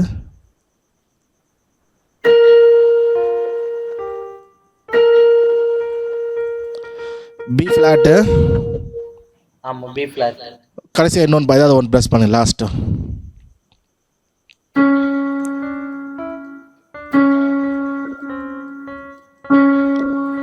D flat. ஆமாம், D flat. Okay. Thank you brother. Okay. So நீங்கள் எப்போ சீனில் பார்த்துருப்பீங்க, ஒரு சவுண்டை நான் கேட்டேன், நான் வந்து அந்த கீபோர்டை பார்க்கல என்ன கீ ப்ரெஸ் பண்ணாங்க அப்படின்னு. ஆனால் வந்து அந்த சவுண்டை மேட்ச் பண்ணேன். எப்படி மேட்ச் பண்ணேன் அப்படின்னா, இப்போ எடுத்தோடனே இப்போ ஃபஸ்ட்டு எஃப் வாசிச்சான்னு நினைக்கிறேன், ஸ்ட்ரெயிட்டாக எஃப்க்கு போயிட்டானே எஃப்க்கு போகல. ஏன்னா எனக்கு தெரியாது அவங்க எஃப் வாசிக்கிறாங்களா. இப்போ ஒரு பாட்டு வருதுன்னா நமக்கு பாட்டு வந்து எந்த நோட்டுக்கு நமக்கு தெரியாது, அது எந்த ஸ்கேலாக இருக்கலாம். அப்போது அந்த சவுண்டு என்னன்னு எனக்கு தெரில. அதனால் என்ன பண்ணுறேன், நானாக குத்து மதிப்பாக ஒரு என்ன சொல்கிறது, ஒரு அப்ராக்சிமேட்டாக குத்து மதிப்பாக ஒரு கீயை அழுத்துறேன். அழுத்திட்டு என்ன பண்ணுறேன் முதல்ல அப்படின்னா, இப்போ அந்த பிரதர் வாசித்தாங்களா அந்த சவுண்டை கேட்குறேன். நான் ஒரு கீ அழுத்தி இந்த சவுண்டையும் கேட்குறேன். அப்புறம் அந்த சவுண்டையும் கேட்குறேன், வாசிக்கிற சவுண்டை என்னோடய சவுண்டையும் கேட்குறேன். கேட்டு என்ன பண்ணுறேன்னா, நான் வாசிக்கிற சவுண்டு பிரதர் வாசித்ததோட கீழே இருக்குதா மேலே இருக்குதா, அதாவது இந்த டோன் வந்து ஃப்ளாட் மாதிரி கீழே போதா இல்லை ஹையராக இருக்கா ஷார்ப்பாக இருக்கா அப்படின்னு முதல்ல கெஸ் பண்ணுறேன். இதை நான் கரெக்டாக கெஸ் பண்ணணும். அப்போ அவங்க அப்படி வாசித்தாங்களா, நான் ஒன்று ஸோ அப்போ அந்த மைண்டில் என்ன பண்ணுறேன், ஹம் பண்ணிவிட்டு கீழே இருக்குதா மேலே இருக்குதான்னு முதல்ல கரெக்டாக கெஸ் பண்ணணும். இதை நம்ம கரெக்டாக கெஸ் பண்ணணும், இது அவசியம். இதை நம்ம கரெக்டாக கெஸ் பண்ணாதான் அடுத்த ஸ்டெப்புக்கு போக முடியும். அப்போ ஹையராக இருக்கா லோவராக இருக்கனான்னு கெஸ் பண்ணால் தான் அடுத்த ஸ்டெப்புக்கு போக முடியும். ஏன் அப்படின்னா, இப்போ ஒரு பிரதர் ஒரு நோட்டு வாசிக்கிறாங்க, எனக்கு என்ன நோட்டுன்னு தெரியாது. நான் என்ன பண்ணுறேன், இப்போ ஈன்னு வாசிக்கிறேன். இப்போ நான் வந்து என்ன நினைக்கிறேன், நான் வாசிக்கிற நோட்டோட பிரதர் வாசிக்கிறது ஹையராக இருக்குன்னு கண்டுபிடிச்சிட்டேன்னா அடுத்து எஃப் மேட்ச் ஆகுதான்னு பார்ப்பேன். இல்லை இன்னமும் அவர் வாசிக்கிற நோட்டு ஹையாக இருக்குன்னா ஜி ஃப்ளாட் மேட்ச் ஆகுதான்னு பார்ப்பேன். இல்லை இன்னமும் ஒரு வாசி ஹையாக இருக்குன்னா ஜி மேட்ச் ஆகுதான்னு பார்ப்பேன். இது போல் நான் அப்படியே போயிட்டே இருப்பேன். கரெக்டாக டியூன் மேட்ச் ஆகிறப்ப இந்த நோட்டை தான் கண்டுபிடிப்பேன். இப்போ எனக்கு இது ஹையராக இருக்குன்னு தெரில அப்படின்னா நான் மேலே போவேன், அப்புறம் கீழே வருவேன், மாறி மாறி கண்டு போயிட்டே இருப்பேன். ஏன்னா எனக்கு என்ன தெரில, அது ஹையராக இருக்கா லோவராக இருக்கான்னு தெரில. அப்போது ஒரு சவுண்டை நம்ம கேட்டுட்டு அதை மேட்ச் பண்ணணுன்னா முதல்ல நமக்கு தெரியாது, நம்மளே ஒரு குத்து மதிப்பாக பொதுவாக ஏதாவது ஒரு கீ அழுத்தலாம். ஏதாவது ஒரு கீ அழுத்திட்டு அவங்க வாசித்த நோட்டை விட நம்ம வாசிக்கிற நோட்டு ஹையராக இருக்கா லோவராக இருக்கான்னு கெஸ் பண்ணிவிட்டு அப்போ நம்ம வாசிக்கிற நோட்டு லோவராக இருந்துச்சுன்னா ஒரு நோட்டாக ஹையராக செக் பண்ணிட்டே போகணும். இப்போ நான் சி வாசிக்கிறேன், அங்கே நோட் ஹையராக இருக்குன்னா சி ஷார்ப், அப்போ இன்னும் ஹையராக இருக்குன்னா டி. இது போல் நமக்கு டியூன் மேட்ச் ஆகிற வரைக்கும் நான் என்ன பண்ணுறேன், அப்படியே மாற்றிட்டே இருக்கேன். ஸோ இதுதான் பேட்டர்ன். அப்போது சவுண்டு நமக்கு தெரியாது, ஒரு அப்ராக்சிமேட்டாக ஒரு கீ அழுத்திட்டு மேலே கீழே ஹையராக இருக்கும் லோவராகான்னு பார்க்குறோம். பார்த்து அப்படி நவுத்திக்கிட்டே போய் டியூன் பண்ணுறோம். இப்போ நமக்கு வந்து இந்த பியானோ சவுண்ட் மட்டும்தான் இருக்குது. இதை நம்ம கொஞ்சம் லிசன் பண்ணி இம்ப்ரூவ் பண்ணால் தான் அடுத்தடுத்த இன்ஸ்ட்ருமெண்ட்ஸ் போய் ட்ரம்ஸோடு சேர்ந்து வரப்போ கொஞ்சம் கான்சன்ட்ரேட் இடிக்கும். ஏன்னா ட்ரம்ஸும் பியானோ வரப்போ அப்போ அதை கண்டுபிடிக்கணும். அப்புறம் கார்டு வரும். இப்போ கார்டுனா சிஇஜி, இது C major chord. Right hand E மட்டும் வாசிக்கிற வச்சுக்கோங்களேன், நமக்கு இந்த ஈயை கெஸ் பண்ணுறப்ப சி வாட்சாலும் கரெக்ட் மாதிரி இருக்கும், இ வாட்சாலும் கரெக்ட் மாதிரி இருக்கும், ஜி வாட்சாலும் கரெக்ட் மாதிரி இருக்கும். ஏன்னா லெஃப்ட் ஹேண்டில் என்ன பண்ணுறாங்க, சி மேஜர் கார்டு கிட்டார்லேயோ இதிலே வாசிக்கிறாங்க. அப்போ நமக்கு என்ன பண்ணோம், அந்த கிட்டாரை கவனிக்காமல் இந்த ரைட் ஹேண்டு நோட்ஸை வந்து கவனிக்கிற மாதிரி இருக்கும். ஸோ அந்த மாதிரி தான் கவனித்து நம்ம என்ன பண்ணோம், அந்த நோட்ஸை வந்து பாடலாக இருந்தாலும் சரி எதுவாக இருந்தாலும் சரி கண்டுபிடிச்சி எழுதுவோம். சரியா? ஓகே. ஸோ இப்போ வந்து நான் வந்து ஒரு சவுண்டு வந்து ப்ளே பண்ணுறேன். சரியா? நான் வந்து ஒரு சவுண்டு ப்ளே பண்ணுறேன். ஒயிட் கீஸ் சிடிஇஎஃப்ஜிஏபி, ஷார்ப்பெல்லாம் வாசிக்கலை, சிடிஇஎஃப்ஜிஏபி, இந்த 7 நோட்ஸில் ஏதாவது ஒரு நோட்ஸ் நான் ப்ளே பண்ணுறேன். அது ப்ளே ஆகிட்டே இருக்கும். நீங்கள் என்ன பண்ணணும், அதை லிசன் பண்ணிவிட்டு உங்கள் கீபோர்டில் நான் ட்ரை பண்ண போல் ஏதாவது ஒரு கீ அழுத்துங்க. அப்புறம் நான் ப்ளே பண்ணுற நோட்டு நீங்கள் வாசிக்கிறத விட ஹையராக இருக்க லோவாக இருக்கான்னு கரெக்டாக மேட்ச் பண்ணுங்கள். அந்த சவுண்டை ஹம் பண்ணுங்கள், உங்களுக்கு தெரியும். அப்படி அந்த மேலே கீழே ஏறுறது உங்களுக்கு வந்து தெரியும். ஸோ அந்த மாதிரி அந்த சவுண்டு வரப்பையே நீங்களும் கூட ஹம் பண்ணுங்கள், அந்த சவுண்டை சொல்லுங்கள். ஸோ அந்த மாதிரி ஹம் பண்ணிவிட்டு கண்டுபிடிங்க. ஒரு 1 மினிட் இல்லை 2 மினிட் அந்த சவுண்டை நான் ரிப்பீட் பண்ணுறேன். அப்படியே ஒரே சவுண்டு தான், பியானோ சவுண்டு, சிலேருந்து பி வரைக்கும் தான், ஷார்ப்பெல்லாம் இல்லை. ஓகே, ரெடியா? ஸோ கேட்டுட்டு யார் கண்டுபிடிங்களோ கமெண்ட் பாக்ஸில் அந்த நோட் நேமை டைப் பண்ணுங்கள். சீனா சி, டினா டி, ஈனா இ, அதை வந்து டைப் பண்ணுங்கள். நல்லா பொறுமையாக லிசன் பண்ணுங்கள். சரி, ஓகே, நான் வந்து ப்ளே பண்ணுறேன்.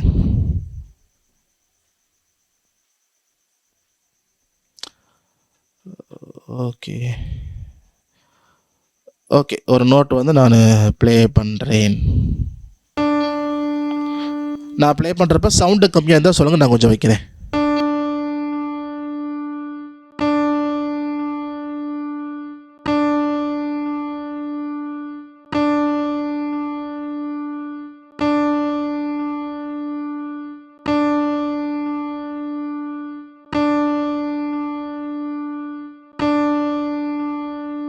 சவுண்டு கேட்குதா?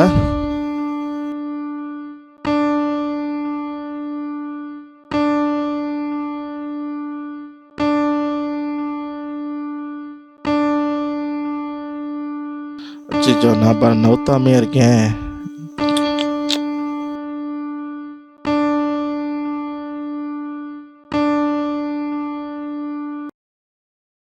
ஓகே, சாரி, நான் பாருங்கள் கமெண்ட்டெல்லாம் கீழே நவுத்தாமல் மேலே வச்சுக்கிட்டு நவுத்தவே இல்லை. நிறைய பேர் 7th லைனில் டிஃப்ரெண்ட் இருக்குன்னு சொல்லியிருக்கீங்க. சௌந்தர்யா அந்த சிஸ்டர் சொல்லியிருக்கிறாங்க.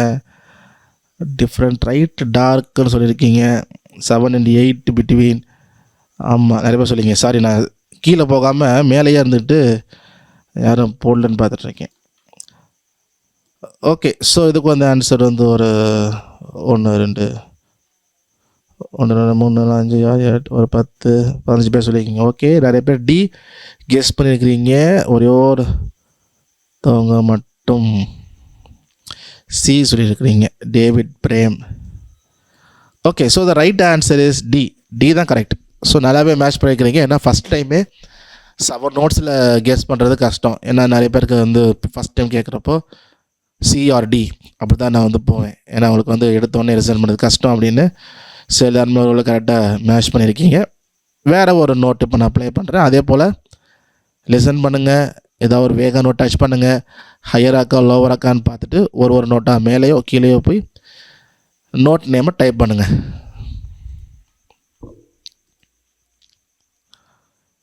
இதுவும் வந்து ஒயிட் கீ தான். ஓகே, ஷார்ப்லாம் போல்.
ஓகே, ஸோ அதிகமாக எல்லோரும் எஃப் சொல்லியிருக்கீங்க. ஒருத்தர் மட்டும் ஸ்டீஃபன் சி சொல்லியிருக்கிறீங்க.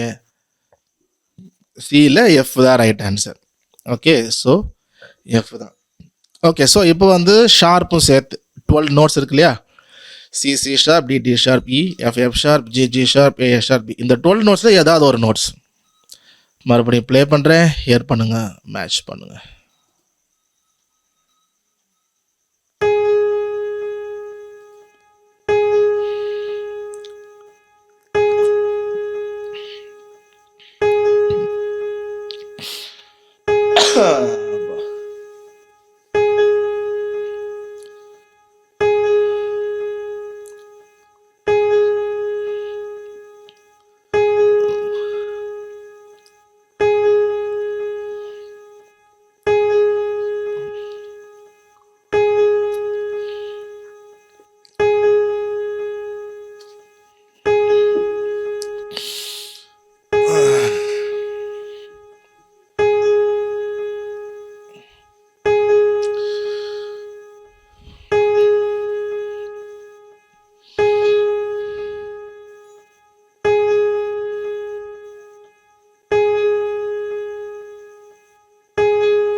ஓகே, ஸோ அதிகமாக G sharp or A flat சொல்லியிருக்கீங்க.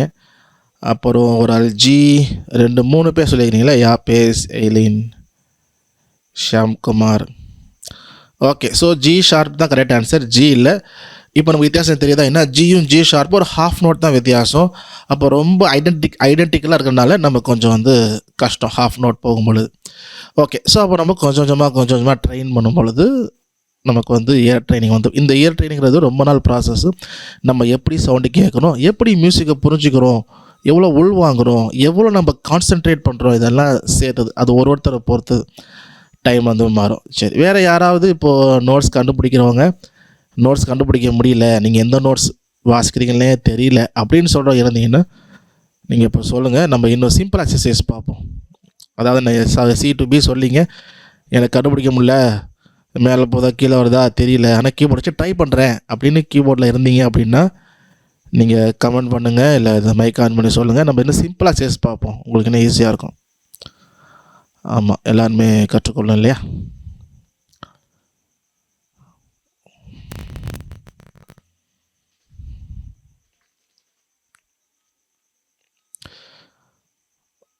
ஓகே, ஸோ யாரும் சொல்லாதனால எல்லாருமே ஓரளவு கண்டுபிடிக்கிறீங்க. ஸோ ஓகே, இந்த மாதிரி G# வரனால நம்ம கொஞ்சம் டைம் ஆகும். அப்போ நம்ம லிசனிங் தான் இம்ப்ரூவ் பண்ணணும். ஓகே, ஸோ இந்த எக்ஸசைஸ் வந்து இப்போ நான் வந்து இப்போ சவுண்டு ப்ளே பண்ணி நீங்கள் வந்து வாசித்து கண்டுபிடிக்கலாம். இது வந்து ஒரு எக்ஸசைஸ் பண்ணலாம். வேறு எப்படி பண்ணலாம், நீங்களே எப்படி பண்ணலாம் அப்படின்னா 1 மினிட் நான் ஷேர் பண்ணுறேன். ஓகே, ஸோ சவுண்டை நீங்கள் வந்து வாசிச்சுருந்தா எப்படி வாசிச்சுங்கிறது சும்மா அப்படி ரைட்டிங்கில் இருக்குது. ஸோ நமக்கு வந்து எந்த நோட் தெரியாது. ஸோ குவாய்ட் ரூமில் இருப்போம், 2 தடவை கேட்போம். அப்புறம் ப்ளே எனி நோட் ரஃப்லி குத்து மதிப்பாக ஒரு நோட்டை எழுதிட்டு அப்புறம் அந்த சவுண்டு ஹையராக இருக்கா லோவராக இருக்கான்னு மேட்ச் பண்ணி நம்ம பார்ப்போம். இதுதான் அப்படியே டைப் பண்ணி வச்சுருக்கேன்.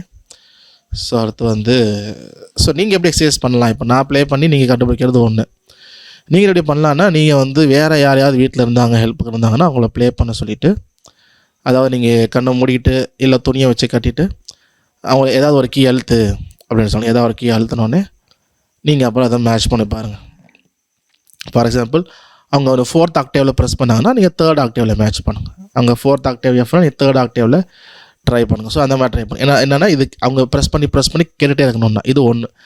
ரெண்டாவது எக்ஸசைஸ் என்ன பண்ணணும் அப்படின்னா, அதே போல் கண்களை மூடிக்கிட்டோ இல்லை துணி வச்சு கட்டிட்டோ உங்கள் கூட ஹெல்ப் பண்ணுறவங்கள ஏதாவது ஒரு கீ அழுத்துங்கன்னு சொல்லிவிட்டு ஒரு தடவை அழுத்திட்டு விட்டுறணும். நீங்கள் அப்படி என்ன பண்ணணும்னா 5 செகண்ட்ஸ் கேப் 1 2 3 4 5 அப்புறம் மேட்ச் பண்ணணும். அவங்க சவுண்டை ப்ளே பண்ணிட்டு இருக்க மாட்டாங்க, ஒரு தடவை ப்ளே பண்ணிட்டு ஸ்டாப் பண்ணிடுவாங்க. அந்த சவுண்டை நம்ம என்ன பண்ணணும், மைண்டில் ஸ்டோர் பண்ணணும். இப்போ சவுண்ட் வாசிக்கிறாங்க அப்படின்னு ஹம் பண்ணிக்கணும். அப்புறம் 5 செகண்ட் கழிச்சு 1 2 3 4 5 அப்படின்னு அந்த சவுண்டை சொல்லிக்கிட்டே நம்ம என்ன பண்ணணும், மேட்ச் பண்ணணும். ஸோ இப்படி இது செகண்ட் எக்ஸசைஸ் தான். ஸோ ஃபஸ்ட் நமக்கு இது தரவானா தான், அதாவது சவுண்டை கேட்டுக்கிட்டே நம்ம மேட்ச் பண்ணி கொஞ்சம் தரவானா தான் அடுத்து இது வந்து நம்ம பண்ண முடியும். ஸோ இந்த சவுண்டு மேட்ச் அப்படிங்கிறது வந்து இது லாங் ப்ராசஸ். ஜஸ்ட் ஒரு 2 மணி நேரத்துலையோ இல்லை 1 மாதத்துலேயோ வந்துடாது. அது நம்ம எப்படி அந்த சத்தத்தை புரிஞ்சுக்கிறோம், எப்படி லிசன் பண்ணுறோம், ஹவு வி கான்சென்ட்ரேட், நமக்கு தேவையில்லாதெல்லாம் எக்ஸ்க்ளூட் பண்ணிவிட்டு நம்ம அதை எப்படி கான்சென்ட்ரேட் பண்ணுறோமோ அதை பொறுத்து. ஸோ ஒருத்தருக்கும் மாறும் அந்த சவுண்ட் கேட்குறது, சரிங்களா? ஸோ அதனால் வந்து இந்த மாதிரி ட்ரை பண்ணுங்கள் எக்ஸசைஸு. உங்களுக்கு வந்து எக்ஸசைஸ் வந்து இருக்குது, நான் லிங்க் ஷேர் பண்ணுவோம், பிரதர் பண்ணுவாங்க. அதில் எப்படி இருக்குன்னா, இப்போ பிகினர்ஸாக இருக்கிறாங்க அப்படின்னா ஃபைன் த நோட் அப்படின்னு சொல்லிட்டு CRD அப்படின்ட்டு இருக்கும். இப்போ நான் 7 நோட்ஸ் சொன்னேன் இல்லையா, அது CRD, C இல்லைனா D இல்லை ரெண்டில் ஏதாவது ஒன்று தான். அப்போ அதை கண்டுபிடிச்சி CRDன்னு கண்டுபிடிக்கணும். இப்படின்றப்ப என்ன நமக்கு வட்டம் சுருக்கிறப்ப கொஞ்சம் easy. CD DE EF ERF FRG இதில் ஒன்று அந்த எக்ஸசைஸில் இருக்கும். அப்புறம் CDE 3ல் ஏதாவது ஒன்று, DEF இந்த 3ல் ஏதாவது ஒன்று, அப்படி எக்ஸசைஸ் இருக்கும். அப்புறம் CDEF அதாவது ஒரு நோட்டாக ஆட் ஆகிட்டே இருக்கும், சரிங்களா? ஸோ அது லிங்க்கை நான் ஷேர் பண்ணுவாங்க. நிறைய எக்ஸசைஸ் இருக்குது அதில். பட் பிகினர்ஸ் ஆகிறவங்களுக்கு ரொம்ப யூஸ்ஃபுல்லாக இருக்கும். இப்போது எடுத்த உடனே 7 நோட்ஸ் கண்டுபிடிக்கிறேன்றப்ப நமக்கு அது பிரச்சனை இல்லை, அது வந்து தேவையில்லை, அதை கண்டுபிடிச்சிட்டனால. ஸோ பிகினர்ஸ் ஆகிறவங்களுக்கு வந்து அந்த மாதிரி ஈஸியாக ஸ்டெப் பை ஸ்டெப்பாக போகிறப்ப நல்லா யூஸ்ஃபுல்லாக இருக்கும். ஸோ இந்த மாதிரி முதல்ல வாசிக்கணும். அடுத்து நம்ம என்ன செய்யணும்னா, ட்ரம்ஸோட பியானோ நோட்டை வச்சுட்டு பியானோ கண்டுபிடிக்கணும். அப்புறம் ஒரு card, left handle card right handle வர மாதிரி அதை எக்ஸசைஸ் நான் ரெடி பண்ணலாம், அதெல்லாம் ரெடி பண்ணுறேன். பட் இதெல்லாம் வந்து எப்படி நம்ம ஹியரிங்கை வந்து இம்ப்ரூவ் பண்ணுங்கிறது. ஏன்னா ஒரு எலிமெண்ட்டாக இன்க்ளூட் பண்ணும்பொழுது நமக்கு கவனம் சேதரும், டிஸ்டர்பன்சஸ் வரும். பேஸ் கிட்டார் வருது, ட்ரம்ஸ் வருதுன்னா அந்த சவுண்டு வேறு கூடயே வருதா, அப்போ நம்ம கான்சன்ட்ரேட் பண்ண முடியாது. அப்போ இந்த மாதிரி சோலோவில் கண்டுபிடிச்சி கொஞ்சம் கொஞ்சமாக இயரை வந்து ட்ரெயின் பண்ணணும், நிறையா பண்ணணும். ஓகே, இயர் ட்ரைனிங் நிறையா செய்யணும். எந்த அளவுக்கு நம்ம இயரை டியூன் பண்ணுறோமோ அந்த அளவுக்கு நம்ம மியூசிக்கை புரிஞ்சிக்க முடியும், நோட்ஸ் சீக்கிரம் கண்டுபிடிக்க முடியும். இது எல்லாமே வந்து நம்ம சீக்கிரம் பண்ண முடியும். எப்போனா இந்த சவுண்டு மேட்ச் நமக்கு வந்து பண்ணாதான், இது C தான், இது F ஷார்ப் தான் அப்படின்னு ஓக்கலாக வரும்போது. இன்னும் ஓக்கலில் என்ன பிரச்சனை அப்படின்னா, நம்ம பியானோ சவுண்டில் கேட்டிங்கன்னா அது வெறும் சவுண்டு தான், ஓகே. ஆனால் பாடலாக வரும்போது அது சிலபிள்னா என்ன, ஒரு வார்த்தை சவுண்டோடு இருக்கும். அப்போ நமக்கு என்ன ஆகும்னா, வார்த்தை மேலே கவனம் போகும், அந்த லிரிக்ஸ் மேலே கவனம் போகும், அந்த ராகத்தின் மேலே கவனம் போகும். நமக்கு அதெல்லாம் போகவே கூடாது. All we have to hear is this sound, அவ்வளோதான். அப்படி நம்ம கான்சன்ட்ரேட் பண்ணால் தான் நம்மளால் சீக்கிரம் அந்த நோட்ஸை கண்டுபிடிக்க முடியும். நம்முடைய கவனம் சிதறந்துச்சு இல்லை டிஸ்டர்பன்ஸ் ஆச்சு அப்படின்னா நமக்கு லேட் ஆகும், ரொம்ப லேட் ஆகும். ஸோ அதை வந்து மைண்டில் வச்சுக்கோங்க, அதுக்கு அப்புறமா ஆட் பண்ணலாம் எக்ஸசைஸ் நம்ம பார்ப்போம். ஸோ இன்றைக்கி வந்து நம்ம இந்த சவுண்ட் மேட்ச் பார்த்துருக்குறோம். ஸோ இந்த எக்ஸசைஸில் ஞாபகம் வச்சுக்கோங்க எப்படி செய்யணும் அப்படின்னு. நிறையா பண்ணுங்கள். இந்த இந்த 2 எக்ஸசைஸ் முடிச்சிட்டிங்க அப்படின்னா சாட் பண்ணுங்கள். நான் அடுத்த எக்ஸசைஸ் ரெடி பண்ணி கூட உங்களுக்கு அனுப்புகிறேன். அதாவது ட்ரம்ஸு, கிட்டார் அந்த மாதிரிலாம் சேர்ந்து இருக்குன்னு நோட்டை கண்டுபிடிக்கிறது. சரியா? அதையும் நம்ம ட்ரை பண்ணுவோம். Okay. So thank you. God bless you. Class முடிச்சிச்சுன்னு நினைக்கிறேன். ஓகே. ஸோ இந்த கிளாஸில் உங்களுக்கு டவுட் இருந்ததுன்னா நீங்கள் கேட்கலாம். You can ask your doubts now. இன்றைக்கி எடுத்த பாடத்தில் டவுட்ஸ் இருக்குதா சவுண்டு மேட்ச்சில்? Hi brother. சொல்லுங்கள் பிரதர். பிரதர் இப்போ கீபோர்ட் ப்ளே பண்ணும்போது பார்த்தீங்கன்னா அவங்க பேக்ரவுண்டில் சாங்கும் வந்து படிக்கிறாங்க. அந்த மாதிரி டைமிங்கில் இப்போ ஸ்பீக்கர் நம்ம பக்கத்தில் இல்லை அப்படின்னா நம்ம ப்ளே பண்ணுறது கூட நமக்கு ஒழுங்காக கேட்க மாட்டாங்க. ஸோ அந்த மாதிரி டைமிங்கில் நம்ம எதுவும் எக்ஸ்ட்ரா இன்ஸ்ட்ருமெண்ட்ஸ் இல்லாட்டா வந்து ஹெட்ஃபோன்ஸ் எதுவும் யூஸ் பண்ணணுமா எப்படி? கண்டிப்பாக பண்ணி ஆகணும். ஏன்னா நமக்கு வந்து வோக்கலோட சேர்ந்தான நம்ம டியூன் கண்டுபிடிக்கணும். இப்போ பாட்டு பாடுறாங்க அப்படின்னா நம்ம வோக்கலை கேட்டு தான் சவுண்டு மேட்ச் பண்ண போகிறோம். ஸோ அந்த மாதிரி ஸ்பீக்கர் தள்ளி இருக்குது அப்படின்னா ரொம்ப கஷ்டம். ஏன்னா சவுண்டு நான் சொன்னல, சவுண்ட் இஸ் ஆல் அபவுட் நம்ம சவுண்ட் லிசன் பண்ணுறது தான். நமக்கு சரியாக கேட்டால் தான் நம்ம சரியாக மேட்ச் பண்ண முடியும். ஸோ அந்த மாதிரி நேரத்தில் ரொம்ப கஷ்டம். நானே நிறைய கஷ்டப்பட்டிருக்கேன். நிறைய இடத்துல பார்த்திங்கன்னா இந்த மாதிரி இருக்கிறப்போ நமக்கு வந்து என்ன சொல்கிறது, ஒரு சில நேரம் கண்டுபிடிக்கலாம். நம்ம எவ்வளோ இம்ப்ரூவ் ஆகணுமோ அதை பொறுத்து. ஒரு சில நேரம் ரொம்ப கஷ்டமாக, ஏன்னா ஸ்பீக்கரும் எங்கிட்ட திரும்பி இருக்குது. இப்போ ஜனங்கள் பக்கத்தில் இருக்க வச்சுக்கோங்களேன், ஜனங்களும் பாடுறாங்க அப்படின்னா நமக்கு ஜனங்கள் பாடுறது கேட்கும். அப்போ ஸ்பீக்கரும் சரியாக கேட்கலன்னா ரொம்ப கஷ்டம். அது எந்த ஒரு மியூசிக்கில் இருந்தாலுமே சவுண்ட் மேட்ச் அப்படி தான் பண்ணி ஆகணும். அது வேறு வழி இல்லை. ஸோ நம்ம இயர்ஃபோன் போட முடியும். ஏன் போட முடியாதுன்னா நம்ம கீபோர்டில் இயர்ஃபோன் போட்டோம்னா கீபோர்டு கேட்கும். நம்ம அந்த வாய்ஸை கேட்டில் நம்ம டியூன் கண்டுபிடிக்கணும். அதனால் வந்து நம்ம கீபோர்டு வைக்கும் பொழுதே நம்ம என்ன பண்ணணும், ஸ்பீக்கர் கரெக்டாக இருக்குதான்னு பார்க்கணும். அப்படி எங்கிட்ட திரும்பி இருந்தால் கொஞ்சம் திருப்பி விடுங்க இன்னொரு மாதிரி. இல்லை கீபோர்டு இடத்த மாற்றி. ஆனால் நிறைய இடத்துல நான் என்ன பண்ணுவேன் அப்படின்னா, நான் கீபோர்டு கொண்டு போகிறப்ப எங்கேயா வாசிக்க கூப்பிட்றாங்க அப்படின்னா ஜாக்கு, அந்த ஆம்பிளிஃபையரில் போகிற ஜாக் எக்ஸ்டென்ஷன் பாக்ஸோடு தான் போவோம். ஏன்னா சிலர் என்ன ஆகுனா அங்கே ஸ்பீக்கர் இருக்கும், கீபோர்டு எங்கேயோ வச்சுருப்பாங்க. அவங்களுக்கு அது ஐடியா இருக்காதுல்ல. கீபோர்டு வாசிக்கணும் ஒரு இடத்த வச்சுருவாங்களே ஒழிய ஸ்பீக்கர் லிசன் இருக்கணும் அப்படிலாம் அவங்களுக்கு வந்து ஐடியா இருக்காது. அப்போ எக்ஸ்டென்ஷன் பாக்ஸ் இருந்து கையில் வச்சுருந்தோன்னா ஏன்னா இல்லை லென்த் இல்லைங்க, அங்கே தாங்க ப்ளக் பாயிண்ட் இருக்குன்னுவாங்க. இங்கே இல்லை நான் ப்ளஸ் எக்ஸ்டென்ஷன் பாக்ஸ் வச்சுருக்கிறேன். ஸோ நமக்கு ஏற்ற இடத்துல போட்டுக்கணும். ஸோ அந்த மாதிரி தான் நம்ம பண்ணி ஆகணும். ஆனால் ரொம்ப நெசசரி. நமக்கு வந்து ஆடியபிளாக, அட்லீஸ்ட் ஆடியபிளாக இருக்கணும்.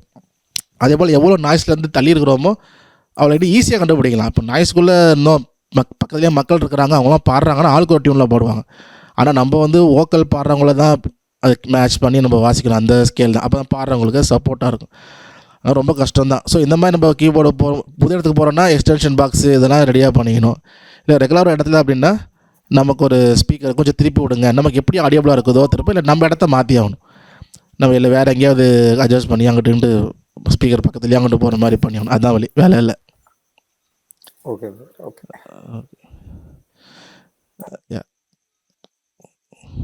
ஸோ ஹெட்ஃபோன் இருந்தது அப்படின்னா லைவில் இல்லை, நான் சொல்கிறது நார்மலாக நம்ம MP3 சாங் கேட்டு நம்ம மேட்ச் பண்ணுறோம் அப்படின்னா இயர்ஃபோன் இருந்தது அப்படின்னா நம்ம கொஞ்சம் நல்லா லிசன் பண்ணலாம். இயர்ஃபோனில் கொஞ்சம் டீட்டெயில்ஸ் எல்லாம் நமக்கு கிடைக்கும்.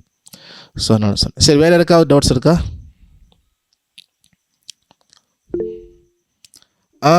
சொல்லுங்கள் ஆண்டர்சன்.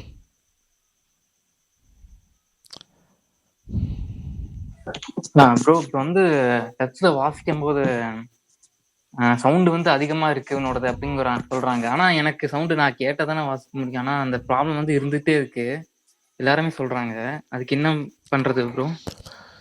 சவுண்டு ஜாஸ்தியாக வருது, எல்லாருக்குமே இந்த ப்ராப்ளம் இருக்கும் பிகினிங்கில். இப்போ எனக்குமே வந்து ப்ராப்ளம் இருந்தது. ஏன்னா நமக்கு வந்து நல்லா லிசன் பண்ணாதான் வாசிக்க முடியால சவுண்டு ஏற்றி வச்சுட்டே போயிடும். ஸோ அது எனக்குமே சொல்லும்போது நான் கவனிக்கல ஃபஸ்ட்டு. இல்லை நீ கீபோர்ட் சவுண்டு ஜாஸ்தி. இப்போ நான் சேர்த்துல வர்ஷிப் பண்ணுவேன், பாடிக்கிட்டே வர்ஷிப் பண்ணுவேன், கீபோர்ட் வாசிப்பேன். அப்போ என்ன பண்ணுவேன்னா உங்கள் வாய்ஸோட கீபோர்ட் ஜாஸ்தியாக இருந்தது எனக்கு அது தெரியவே தெரியாது. எனக்கு நல்லா இருக்கு கேட்குறதுக்கு அப்படின்னு வாசிச்சிடுவோம். ஆமாம் ப்ரோ, அதே தான் ப்ரோ எனக்கும். ஏன்னா நம்ம மியூசிக் நம்ம லிசன் பண்ணி என்ஜாய் பண்ணுறதுனால கொஞ்சம் ஜாஸ்தி வச்சிரும். அப்போ நம்ம என்ன ஒன்று வந்து அது வந்து நாய்ஸா தான் ப்ரோ தெரியும். கண்டிப்பா சொல்றாங்க.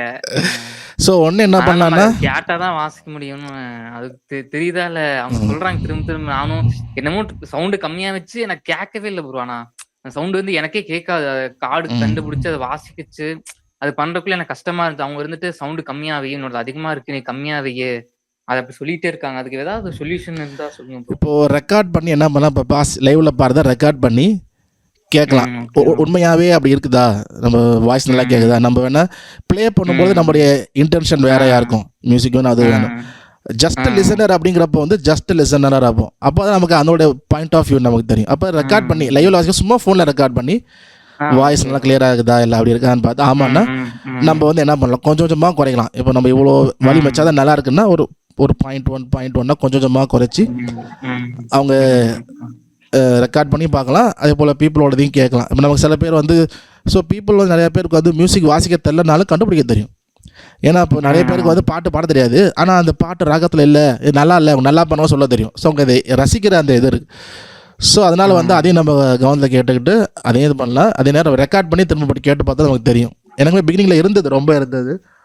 ஆனால் நாளாக அவங்களோட மக்கள் சொன்னதையும் கேட்டுட்டேன், நானும் ரெக்கார்ட் பண்ணி கேட்டேன், லவுடாக தான் இருந்துச்சு.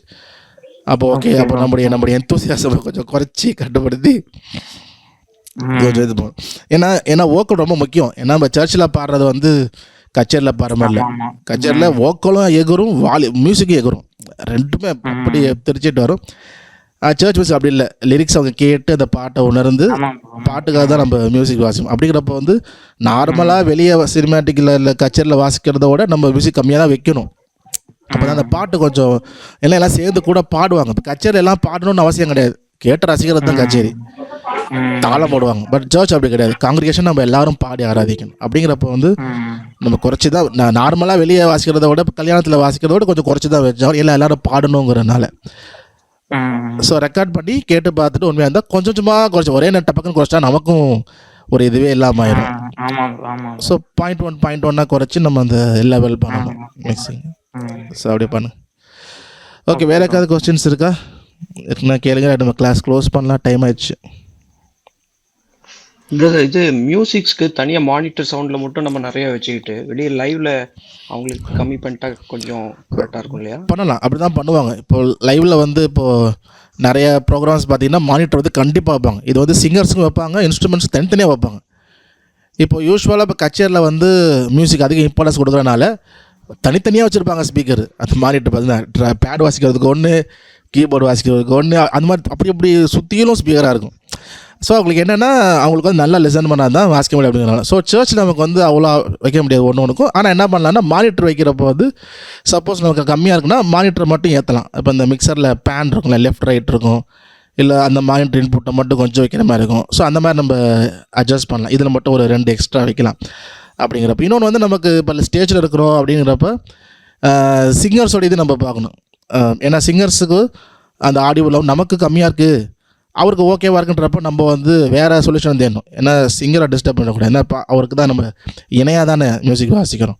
ஸோ அதையும் நம்ம மைண்டில் வச்சுக்கணும். இல்லை இடத்த மாற்றுறது, சப்போஸ் ஸ்பீக்கர் அந்த எண்ணில் இருக்குது அப்படின்னா இந்த எண்ணில் மாற்றலாம். இல்லை இந்த பக்கம் ஒரு ஸ்பீக்கர் வச்சுட்டு என்ன பண்ணலாம்னா மானிட்டர், அதாவது கீபோர்ட் மட்டும் அவுட் எடுக்கலாம். இப்போ மிக்சரில் வந்து நிறைய அவுட் இருக்கும். மிக்சரில் இப்போ நல்ல பெரிய மிக்சர்னால் நிறைய அவுட்ஸ் இருக்கும், ஸ்பெசிஃபிக் அவுட்டெல்லாம் இருக்கும். அப்போ அந்த மாதிரி நம்ம ஒரு சின்ன ஸ்பீக்கர் மட்டும் நமக்கு ஒரு வாங்கி ஸ்டேஜில் நம்மளே பார்த்த மாதிரி வச்சுட்டு இவர் அவுட் எடுத்து கொடுத்தோம்னா இதில் கீபோர்ட் மட்டும் தான் கேட்கும். நார்மல் ஸ்பீக்கரில் எல்லாமே கேட்கும், இதில் கீபோர்ட் மட்டும் கேட்கும்போது நம்ம வச்சுக்கிட்டோம் அப்படின்னா நம்ம என்ன வாசிக்கணுன்றதை லிசன் பண்ணணும். ஸோ நமக்கு நல்லா இருக்கும். ஏன்னா இப்போ ரொம்ப முக்கியம், ஏன்னா இப்போ கிட்டார், தபேலா இந்த மாதிரி இன்ஸ்ட்ருமெண்ட்லாம் ஸ்பீக்கரில் மட்டும்தான் இல்லை, அவங்க வாசிக்கிறப்ப லைவாகவும் கேட்கும். இப்போ கிட்டார்லாம் அதுலேயும் கேட்கும், ஸ்பீக்கர். அப்போ என்ன பண்ணுவோம்னா உங்களுக்கு ஸ்பீக்கரில் கம்மியாக இருந்தாலும் பிரச்சனை இல்லை, ஏன்னா லைவில் வாசிக்கிறப்ப அவங்க சவுண்டு கேட்குறதுனால கொஞ்சம் வாசிச்சிடுவாங்க. தபேலாம் அதே போல் தான், ட்ரம்ஸ் அதே போல் தான், அவங்க ஸ்பீக்கர்லையும் கேட்கும், லைவாகவும் கேட்கும், ஏன்னா அது சவுண்டு வெளியே வரனால. கீபோர்டு அப்படி இல்லை, நம்ம பின்னும் சொல்லிட்டோம் அப்படின்னா ஸ்பீக்கரில் தான் கேட்டாகணும், நமக்கு இங்கேருந்து இந்த கீபோர்ட் ஸ்பீக்கரில் வராது. ஸோ அந்த மாதிரி அப்போ ஸ்பீக்கர் ஒன்று வச்சுக்கலாம். இல்லை இன்னொன்று என்ன பண்ணலாம் அப்படின்னா, இப்போ இருக்க கீபோர்ட் மாடலில் பார்த்தீங்கன்னா 2 இருக்கும். பின்னாடி லைன் அவுட் இருக்கும், ஃப்ரண்ட்டில் ஃபோன்ஸ் ஒன்று இருக்கும். நீங்கள் லைன் அவுட் மட்டும் கொடுத்தீங்க அப்படின்னா ஸ்பீக்கர்லையும் கேட்கும், கீபோர்ட் ஸ்பீக்கர்லையும் கேட்கும், ஆம்பிளிஃபையர் ஸ்பீக்கர்லையும் கேட்கும். அப்போ நம்ம கொஞ்சம் கீபோர்டு கேட்கும், ஒன்று பண்ணலாம். ஸோ அதனால் என்ன பண்ணுவோம்னா அந்த ஃபோன்ஸில் வந்து ஏதாவது பின்ன சொல்லுவாங்க, சொல்லிவிட்டால் ஃபோன்ஸ் நமக்கு கேட்காது, இந்த ஸ்பீக்கர் நமக்கு கேட்காது. ஸோ அப்போ அந்த மாதிரி கூட கீபோர்டு இப்போ இருக்க கீபோர்டில் நிறைய, இப்போ கொஞ்சம் முன்னாடி இருந்தே இந்த போர்டு வந்துச்சு, சீரிஸ் யமஹா சீரிஸ்லாம் அந்த மாதிரி ஆப்ஷன்ஸ் இருக்குது. 2 அவுட் இருக்கும், ஃபோன்ஸ் இருக்கும். அப்போ ஃபோன்ஸ் போடாமல் அவுட் மட்டும் எடுத்தோம் அப்படின்னா கீபோர்ட் ஸ்பீக்கர்லேயும் சவுண்டு கேட்கும், அப்போ நம்ம வாசித்து இது பண்ணலாம். ஸோ அந்த மாதிரி இருக்குது. வேறு யாருக்காவது டவுட்ஸ் இருக்கா? பிரதர் நமக்கு அசைன்மெண்ட்டு அசைன்மெண்ட்டு தான் அது. அசைன்மெண்ட்டு நிறைய இருக்குது. அது எவ்வளோ சொல்கிறதுன்னு தெரில. அதான் அந்த சொல்லல சிஆர்டி அப்படின்னு ஒரு 5 எக்ஸசைஸ் இருக்குது, டிஆர்இ அப்படின்னு ஒரு 5, இஆர்எஃப்னு ஒரு 5, எஃப்ஆர்ஜின்னு ஒரு 5. அதனால் எவ்வளோ கொடுக்குறது? 1 2 கொடுக்குறதா? நான் பாட்டுக்கு அசைன்மெண்ட் இந்த எக்ஸசைஸ் ரெடி பண்ணுறேன்னு நிறையா ரெடி பண்ணிட்டேன். ஏன்னா நமக்கு ஒரு வாரம் தான் வேறு டைம் இருக்கு இல்லையா. இல்லாட்டி என்ன பண்ணலான்னா அந்த அசைன்மெண்ட்டை வந்து எக்ஸ்டெண்ட் பண்ணலாம், அதாவது கொஞ்சம் கொஞ்சமாக. ஓகே சரி. அதாவது 5 எக்ஸசைஸ் இருக்கும். சிஆர்டி அப்படின்னு 5 இருக்கும், டிஆர்இ அப்படின்னு 5 இருக்கும். ஸோ இது போல் நிறையா அந்த இஎஃப் எஃப்ஜி அது போல் சாப்பிட்னா 6 வரைக்கும் இருக்கும். அதில் ஒரு எக்ஸசைஸ்னால் அதாவது சிஆர்டியில் 5 இருக்கா, அந்த 5ல் ஏதாவது 2, அதே போல் டிஆர்இ ஏதாவது 2, இஆர்எஃப் ஏதாவது 2. ஸோ இப்போ கொஞ்சம் ரெகுலராக வாசிங்க. அதுவும் 3 நோட்ஸும் சிடிஇ 3ல் ஏதாவது 1, 2ல் ஏதாவது 1, 3ல் ஏதாவது 1. இது ரெண்டுமே இந்த வாரம். ஸோ எக்ஸசைஸ் வந்து பிரதர் ஷேர் பண்ணுவாங்க. அந்த ஆன்சர்ஸ் நான் அப்புறம் வந்து உங்களுக்கு ஷேர் பண்ணுறேன். ஸோ இப்போ லிசன் பண்ணுங்கள். அந்த எக்ஸசைஸ் நம்பரை நோட் பண்ணிக்கோங்க. அதாவது சிஆர்டி அப்படின்னு போட்டுட்டு 1 2 3 4 5 5ல் நீங்கள் 2 எடுத்துட்டா போதும்.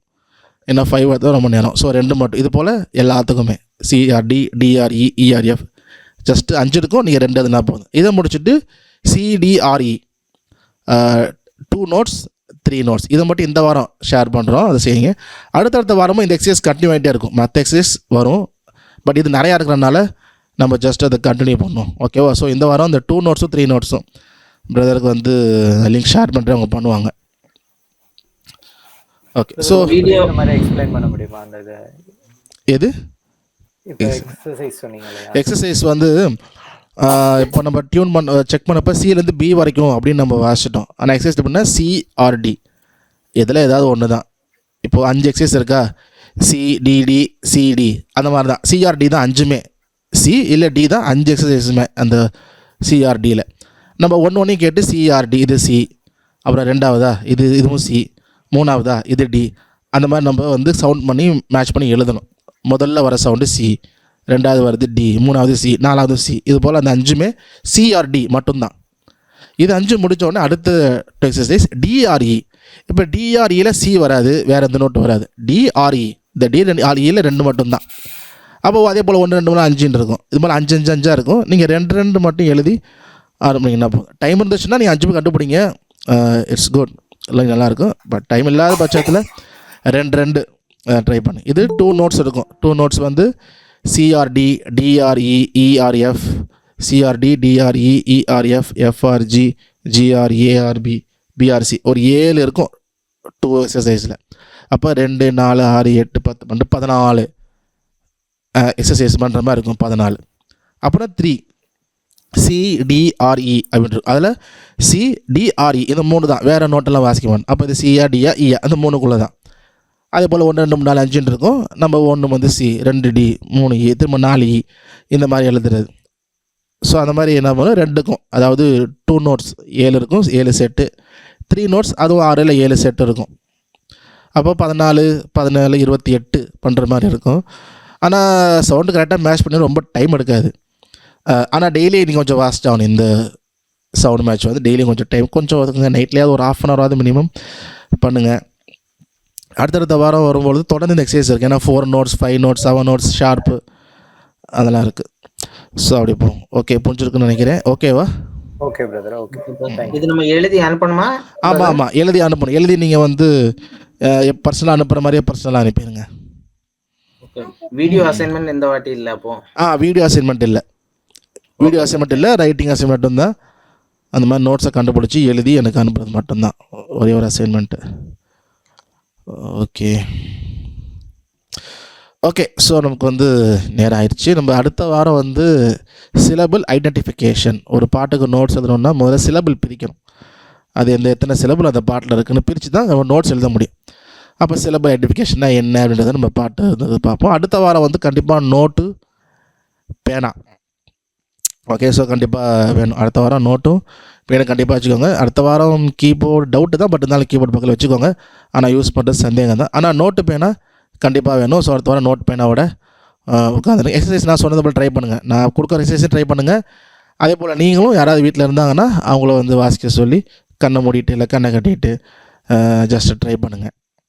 ஸோ நம்ம பார்ப்போம். ஓகே, கர்த்தர் சித்தமானால் நம்ம அடுத்த வியாழக்கிழமை நிச்சயமாக சந்திப்போம். இன்னொரு காரியத்தை கற்றுக்கொள்வோம்.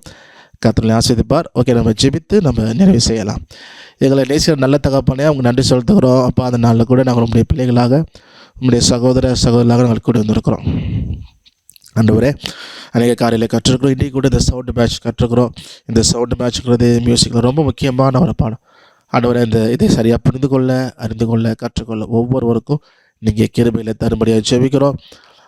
தகப்பனே, இன்னும் நீங்கள் ஒரு கிருபை தாங்க, எல்லாரும் வாசித்து கற்றுக்கொண்டு உங்களுடைய நாம மகிமைக்காக இந்த தாழ்ந்துகளை பயன்படுத்த கிருபை செய்யுங்க. ஒரு தாழ்ந்து ஒப்பு கொடுக்குறோம். ஆசீர்வாதம் நடத்துங்க. இயேசுவின் நாமத்தில் ஜெபிக்கிறோம் நல்ல தகப்பனே, ஆமேன். என் ஆத்மாவே கர்த்தரை ஸ்தோத்திரி, என் முழு பரிசுத்த நாமத்தை ஸ்தோத்திரி. என் ஆத்மாவே கர்த்தரை ஸ்தோத்திரி, அவர் செய்த சகல உபகாரங்களையும் பரவாதே. ஆமேன், ஆமேன், ஆமேன்.